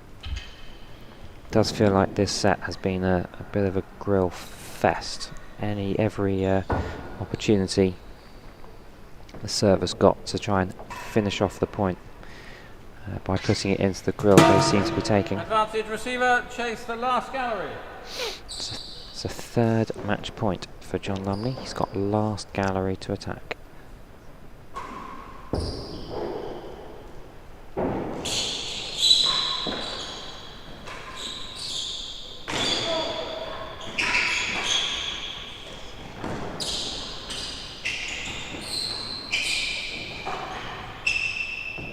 Chase, juice. It's not going to win the chase there. Chase was last gallery.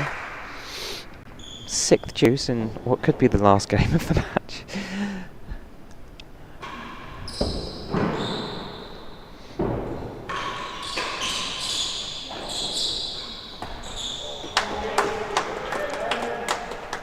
Serves Service advantage.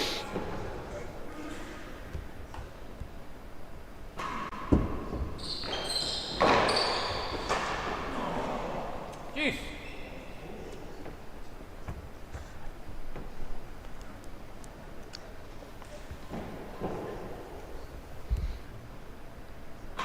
Oh.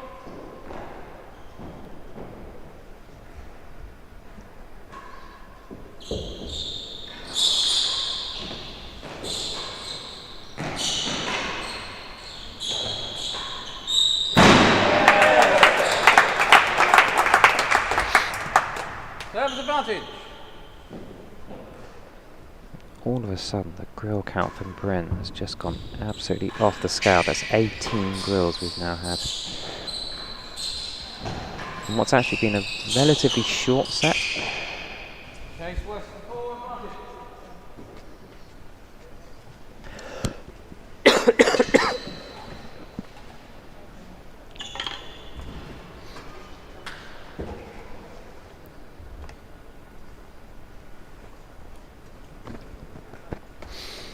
In doing so, Bryn has found himself racing up the grill count. He's depending on if he can get a couple more games in this Western 4. in this match, he might be able to overtake Darren for the second spot on the Grill League. Juice.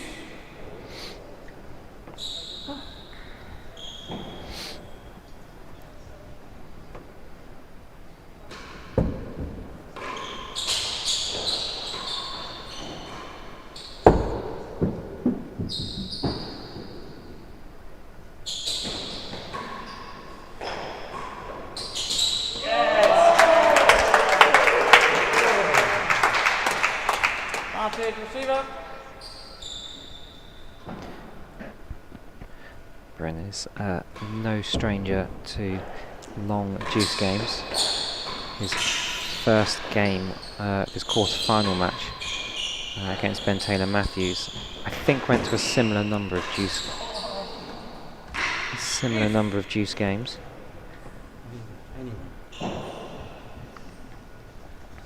In fact, the first two games of Bryn's match against Ben Taylor Matthews in the quarter-final, taking almost 25 minutes to do in total. It did speed up a little bit more after that point, I have to admit.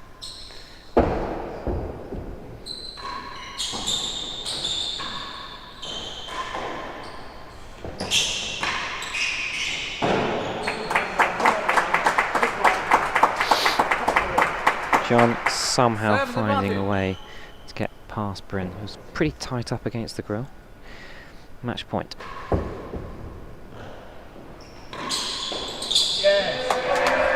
match point saved. Juice.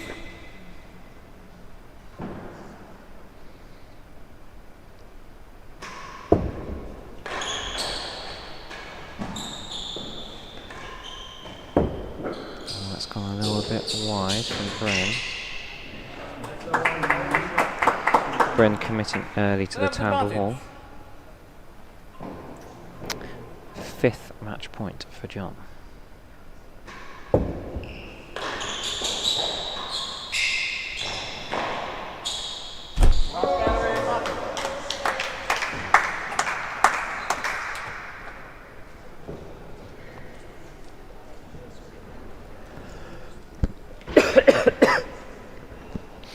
Getting a few replays of, I mean, we could basically pick a replay of any of the targets we've seen. It's just been just a sudden jump in the number of targets we are looking at here. So now it's Bryn to take us through the serve, serving. Fifth match point still for John. He's got last gallery to aim for a spot in the final.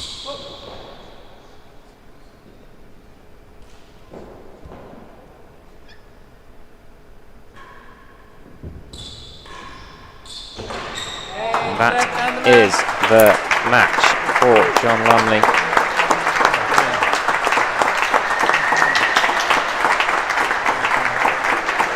Lots of respect between both players. smiles and handshakes for John Lumley as he is victorious in the first semi-final of this British Open 2023 by Sir John Ritblat. Final score: John Lumley wins 5-6, 6-2, 6-1, 5-6, 6-1. John will go through to Monday's final. He will play the winner of the second semi-final. That will be commencing very shortly. Just some of the match statistics on the screen there. Just look at the number of targets that Bryn has been putting in there. 34 targets in that match. I think pretty much all of those, a large number of those, would have been in the last set there, trying to find any opportunity in any way he can to close that match out. What an absolutely epic and fantastic first semi-final we've had here today at Queen's. That will conclude our coverage for now. The first semi-final. We will be back very shortly with Cameron Riviere versus Nikki Howe. But it's a fantastic match we've had here. But it's John Lumley who goes through to the final on Monday in 5 sets. See you in a bit. Enjoy. Have a good day.